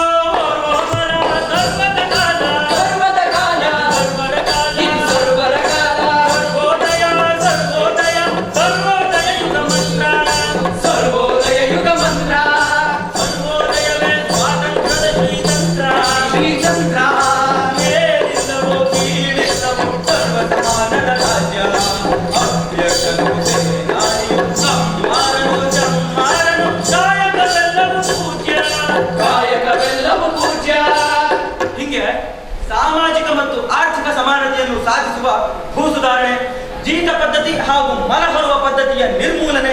ಆವನೂರು ವರದಿಯ ಪ್ರಕಾರ ಕೆಳವರ್ಗದವರನ್ನು ಮೇಲ್ತರಲು ಜಾರಿಗೆ ತಂದಂತಹ ಉದ್ಯೋಗ ಮೀಸಲಾತಿ, ಕಾವೇರಿ ಪ್ರಾರಂಭಿಸಿದ ವರುಣ ನಾಲೆ ಯೋಜನೆ, ಹಳ್ಳಿಗೆ ವಿದ್ಯುತ್ತನ್ನು ಉಚಿತವಾಗಿ ಒದಗಿಸಲು ಭಾಗ್ಯಜ್ಯೋತಿ ಯೋಜನೆ, ಬಡ ರೈತರ ಋಣ ಪರಿಹಾರ ಹಾಗೂ ಬಡಬಗ್ಗರಿಗೆ ನಿರುದ್ಯೋಗಿಗಳಿಗೆ ಸಹಾಯವಾಗುವ ಇಂದಿರಾ ಗಾಂಧಿಯವರ 20 ಅಂಶಗಳ ಕಾರ್ಯಕ್ರಮ. ಮೈಸೂರು ಪ್ರಾಂತ್ಯದವರಾಗಿದ್ರು ಕೂಡ ಇಡೀ ರಾಜ್ಯವನ್ನು ಒಂದುಗೂಡಿಸೋದಕ್ಕೆ ನಾಡಿಗೆ ಕರ್ನಾಟಕ ಅಂತ ನಾಮಕರಣ ಮಾಡಿದ್ದು. ಅಷ್ಟೇ ಅಲ್ಲ, ರಾಜಕೀಯದಲ್ಲಿ ಎಲ್ಲರಿಗೂ ಸಮಾನ ಅವಕಾಶ ಸಿಗ್ಬೇಕು ಅಂತ ಶೋಷಿತ ವರ್ಗದ ನಾಯಕರನ್ನು ಹುಟ್ಟುಹಾಕಿದ್ದು. ಒಬ್ಬೊಬ್ಬ ಒಂದ ಎರಡ ಇನ್ನು ಮೇಲಿಂದ ಮಾದಪ್ಪನ ಕತೆ ಜೊತೆ ಅರಸರ ಕತೆನೇ ಹೇಳೋಣ. ಅದಕ್ಕೆ ದೇವನೂರು ಮಹಾದೇವಣ್ಣ ಏನ್ ಹೇಳವ್ರೆ ಗೊತ್ತಾ? ಏನು? ದೇವರಾಜ ಅರಸು ಅಂದ್ರೆ ಪ್ರಜೆಗಳು ಅನ್ನೋ ದೇವರಿಗೆ ಅರ್ಪಿಸಬೇಕಾದ ಹಾರ. ಅಣ್ಣ, ಈ ಪ್ರಜೆಗಳು ಪ್ರಭುಗಳು ಅನ್ನೋ ಸಂಬಂಧ ತುಂಬಾ ದೊಡ್ಡದು ಕಣ. ಪ್ರಜೆಗಳು ಅಂದಲ್ಲ, ಒಂದು ನೋಡುವ ಒಬ್ರು ಪ್ರಜೆ. ಇವತ್ತಿನ ವಿಧಾನಮಂಡಲದಲ್ಲಿ ನಾವು ಚರ್ಚೆ ಮಾಡಿರ್ತಕ್ಕಂಥ ವಿಷಯಗಳ ಬಗ್ಗೆ ಒಂದು ರಿಪೋರ್ಟ್ ರೆಡಿ ಮಾಡಿದ್ದೀನಿ ಸರ್. ಫೈನಲ್ ಆಗಿ ನೀವು ಸಲ ಚೆಕ್ ಮಾಡಿದ್ರೆ ನಾಳೆ ಪ್ರೆಸ್ ಮೀಟ್ ಕರೆದು ನಾನು ಮಾತಾಡ್ತೀನಿ ಸರ್. ನಾನು ಚೆಕ್ ಮಾಡಿ ಸರ್. ಹೇಳಿದ್ದಲ್ಲ ಸರ್, ನಾಳೆ ನಡೆಯೋ ಸಭೆಯ ಮುಖ್ಯ ಉದ್ದೇಶ ನಮ್ಮ ರಾಜ್ಯದಲ್ಲಿ ಸ್ಥಗಿತಗೊಂಡಿರೋ ಹಲವಾರು ಕಾರ್ಖಾನೆನ ರಿಓಪನಿಂಗ್ ಮಾಡ್ಬೇಕಂತ ಇದ್ದೀವಿ ಸರ್. ಇದರಿಂದ FTA ಇಂದ ಸಾವಿರಾರು ಕೋಟಿ ಹೂಡಿಕೆ ಬರ್ತಾ ಇದೆ ಸರ್. ಇದರಿಂದ 5894 ಜನಕ್ಕೆ ನಿರುದ್ಯೋಗಿಗಳಿಗೆ ಹಾಗೂ ಬಡ ಕೂಲಿ ಕಾರ್ಮಿಕರಿಗೆ. ಸರ್, ಈ ಮುದ್ಕ ಬೆಳಿಗ್ಗೆಯಿಂದ ಶರಣಯ್ಯಪ್ಪ, ಯಾಕೆ ಇಲ್ಲಿ ನಿಂತಿದ್ದಿ? ನಾನು ಹೊಸಪೇಟೆ ತಾಲೂಕು ಮರಿಯಮ್ಮನಹಳ್ಳಿಯಿಂದ ಬಂದಿದ್ದೆ. ನಾವಿಂದು ಜನತಾ ಮನೆ ಅರ್ಜಿ ಹಾಕಿದ್ರಿಂದ ಕೊಟ್ಟು ರೊಕ್ಕನೂ ಬರಲಿಲ್ಲ, ಮನೆಯೂ ಬರಲಿಲ್ಲ ಯಪ್ಪ. ಅದಕ್ಕೆ ನಿಮ್ಮ ನೋಡೋಣ ಅಂತ ಬಂದಿದ್ದೀನಿ. ಊಟ ಮಾಡಿದ್ಯಾ? ಊಟ ಬೇಡ ಯಪ್ಪ, ಮನೆ ಬೇಕಾ? ನೀನ್ ಯಾಕೆ ಬರಕ್ ಬಂದೆ ಅಜ್ಜ? ನಿನ್ ಮಕ್ಕಳನ್ನ ಯಾಕಾದ್ರೂ ಕಳ್ಸೋದಲ್ವಾ? ಮಗ ಸೈನಿಕ ಸತ್ತು 3 ವರ್ಷ ಆಗದ. ನನ್ನ ಆಕೆಗೆ ಕೂಲಿ ಸಿಗದ ಹೋದ್ರೆ ತಿನ್ನಕ್ಕೆ ಗತಿ ಇಲ್ಲೋ ಯಪ್ಪ.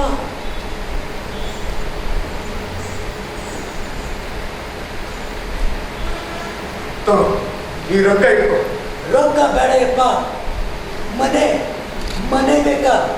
ನಿಂತ ಜಾಗದಲ್ಲಿ ಮನೆ ಕಟ್ಕೊಳಕ್ ಆಗದಿಲ್ವೋ ಅಜ್ಜ? ನಿಂತ ಜಾಗದಲ್ಲಿ ಆಗ್ಲಿ ಮಾಡ್ಬೋದಪ್ಪ.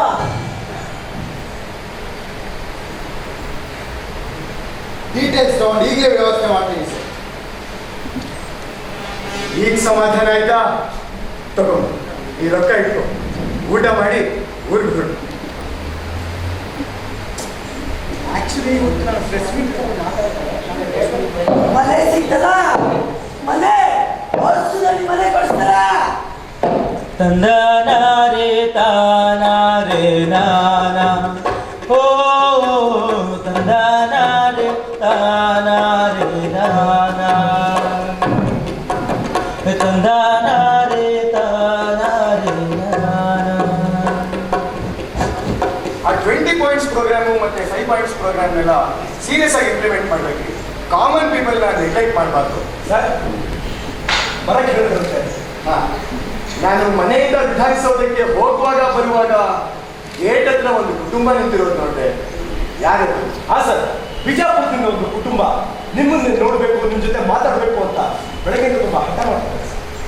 ಬರಕ್ಕೆ ಸರಿ ಸರ್. ಬೆಳಗ್ಗೆಯಿಂದ ನೋಡ್ತಾ ಇದ್ದೇನೆ ಇವತ್ತು. ಅಲ್ಲೇ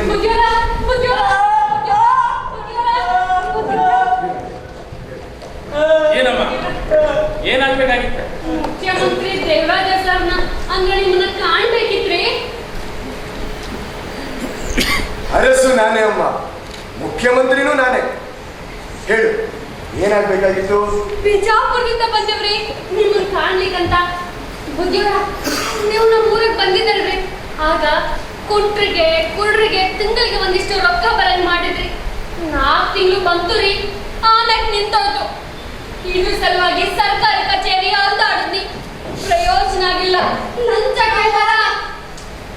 ಇರ್ಲಿ ಬಿಡಮ್ಮ, ಹೇಳ್ಬಿಟ್ಟಿ. ಏನ್ ಓದ್ಬೇಕು ಅಂತಿದಿ? ಏನ್ ಓದ್ಬೇಕು ಅಂತಿದಿ? ಡಾಕ್ಟರ್ ಓದ್ಬೇಕು ಅಂತಿದ್ಯಾ?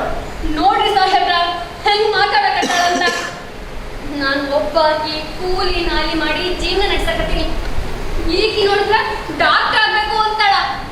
ಹೊಟ್ಟೆಗೆ ಇಟ್ಟಿಲ್ಲ, ಈ ರೊಕ್ಕ ಬೇರೆ ನಿಂತೋಗೈತಿ. ಏನ್ ಮಾಡ್ತೋ ತಿಳಿವಲ್ಲ. ಅದಕ್ಕ ಅಲ್ಲಿಂದ ಇಲ್ಲಿಗೆ ನಿಮ್ಗೆ ಹುಡ್ಕೊಂಡ್ ಬಂದಿದ್ದೀರಿ. ಅಷ್ಟು ದೂರದಿಂದ ಹೇಗ್ ಬಂದ್ರಮ್ಮ? ಗಾಡಿ ಬಂದಿರಿ? ಗಾಡಿನ? ರೈಲು ಗಾಡಿ ಕಂಡ್ರಿ. ಊಟ ಮಾಡಿದ್ರಾ?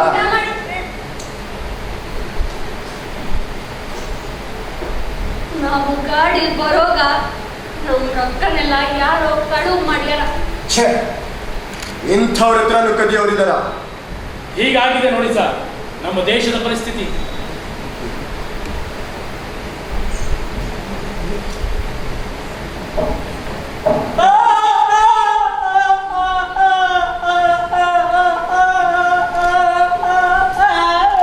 ಏನಮ್ಮ ಹೇಳ್ತಾ ಇದ್ದಾನೆ?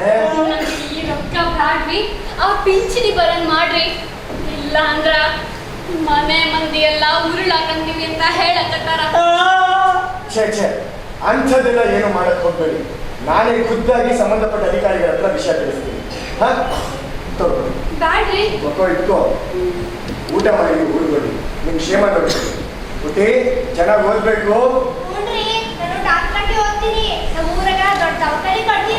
Good, very good.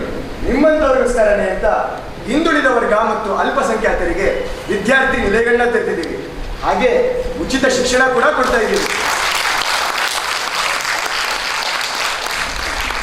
ನಿಮ್ಮಂತವ್ರು ಅದನ್ನೆಲ್ಲ ಬಳಸ್ಕೊಳ್ಬೇಕಲ್ವಾ? ಆಯ್ತ್ರಿ. ಸರಿ, ಹೊರಡಿ. ಹೇಳಿದ್ದೆಲ್ಲ ಮಾಡಿಸ್ತೀನಿ ಅಂತ ಹೊರಡಿ. ಹೊರಡಿ.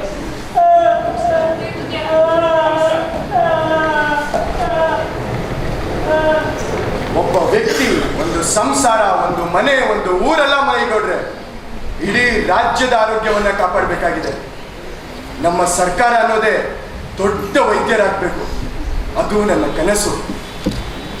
ಈ ರಾಜ್ಯದ ಸ್ವಾಸ್ಥ್ಯ ಕಾಪಾಡಬೇಕು ಅಂತಲೇ 20 ಅಂಶಗಳ ಕಾರ್ಯಕ್ರಮವನ್ನು ಬಹಳ ಕಟ್ಟುನಿಟ್ಟಾಗಿ ಜಾರಿಗೆ ತರುವ ಪ್ರಯತ್ನ ಮಾಡಿದೆ. ಜನಸಾಮಾನ್ಯರ ಬದುಕು ಹಸನಾಗಬೇಕು ಅಂತಲೇ ಅನೇಕ ಯೋಜನೆಗಳನ್ನ ಜಾರಿಗೆ ತಂದೆ. ಅವರ ಸಂತೋಷವೇ ನನ್ನ ಶ್ರೇಯಸ್ಸು. ನನ್ನ ಪ್ರಕಾರ ಅರಸು ಅಂದರೆ ಅರಸನಲ್ಲ, ಬಡ ಜನರಲ್ಲಿ ನೆಮ್ಮದಿಗಾಗಿ ಅರಸುವವನೇ ನಿಜವಾದ ಅರಸು.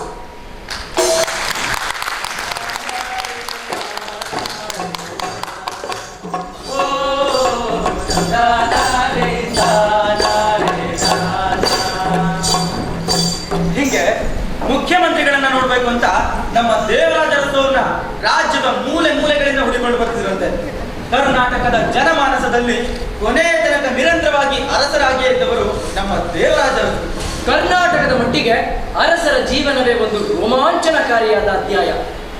ಹುಣಸೂರಿನ ಕಲ್ಲಹಳ್ಳಿಯ ಪುಟ್ಟ ಹುಡುಗ ಈ ಭಾರತದಲ್ಲೇ ಯಾವ ರಾಜಕಾರಣಿಯೂ ತೆಗೆದುಕೊಳ್ಳದಂತಹ ರಾಜಕೀಯ ನಿರ್ಧಾರಗಳನ್ನು ತೆಗೆದುಕೊಳ್ಳುವುದಕ್ಕೆ ಸಾಧ್ಯವಾದ ಅಂಶ, ಆ ಪ್ರಕ್ರಿಯೆ ನಿಜವಾದ ಪ್ರೇರಣಾ ಶಕ್ತಿ ಯಾವುದು? ಇನ್ಯಾವುದು? ಅದು ಅವರ ಇಚ್ಛಾಶಕ್ತಿ, ಛಲ ಮತ್ತು ಸ್ವಾಭಿಮಾನ. ಅವತ್ತು ಅರಮನೆಗೆ ಕೆಲಸ ಕೇಳಲು ಹೋದ ವಿದ್ಯಾವಂತ ಯುವಕನೊಬ್ಬ ಅರಸೊತ್ತಿಗೆಗೆ ನಮಿಸಿ ವಾಪಸ್ಸಾಗಿ ಮತ್ತೆ ಅದೇ ಅರಮನೆಯ ವಿಶ್ವವಿಖ್ಯಾತ ದಸರಾ ಮೆರವಣಿಗೆಯನ್ನು ಉದ್ಘಾಟಿಸಿ ರಾಜ್ಯದ ಮುಖ್ಯಮಂತ್ರಿಯಾಗಿ ಸಕಲ ಮರ್ಯಾದೆಗಳೊಂದಿಗೆ ವಿಜೃಂಭಿಸಿದರು ಅನ್ನೋದೇ ನಮ್ಮ ನಾಡಿನ ಹೆಮ್ಮೆ. ಅಣ್ಣ, ಪ್ರಜಾಪ್ರಭುತ್ವದಲ್ಲಿ ಆಳಾದವನು ಅರಸನಾಗಬಲ್ಲ ಎಂಬುದಕ್ಕೆ ನಮ್ಮ ಪ್ರೀತಿಯ ಡಿ ದೇವರಾಜ ಅರಸವರೇ ಸಾಕ್ಷಿ. ಅರಸು ನೀ ನಮ್ಮ ಅರಸ.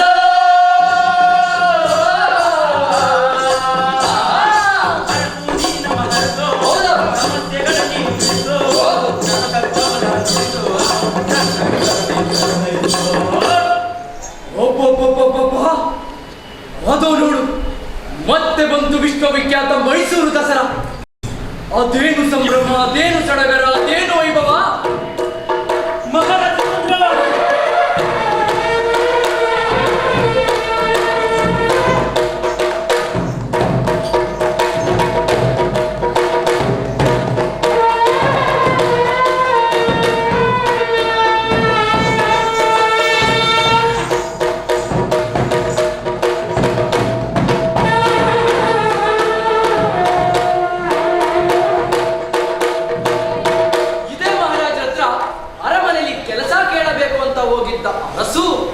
ಮತ್ತೆ ಆ ಅರಮನೆಗೆ ಬರ್ತಾ ಇರೋದು ಬಡ ಜನರ ಒಡನಾಡಿಯಾಗಿ, ರಾಜ್ಯದ ಮುಖ್ಯಮಂತ್ರಿಯಾಗಿ. ಅವರಿಲ್ಲದೆ ಗಜರಾಜನಿಗೆ ಪುಷ್ಪಾರ್ಚನೆ ಮಾಡೋರು ಯಾರು? ದೇವರಾಜ ಅರಸರು ಬಂದ್ರು.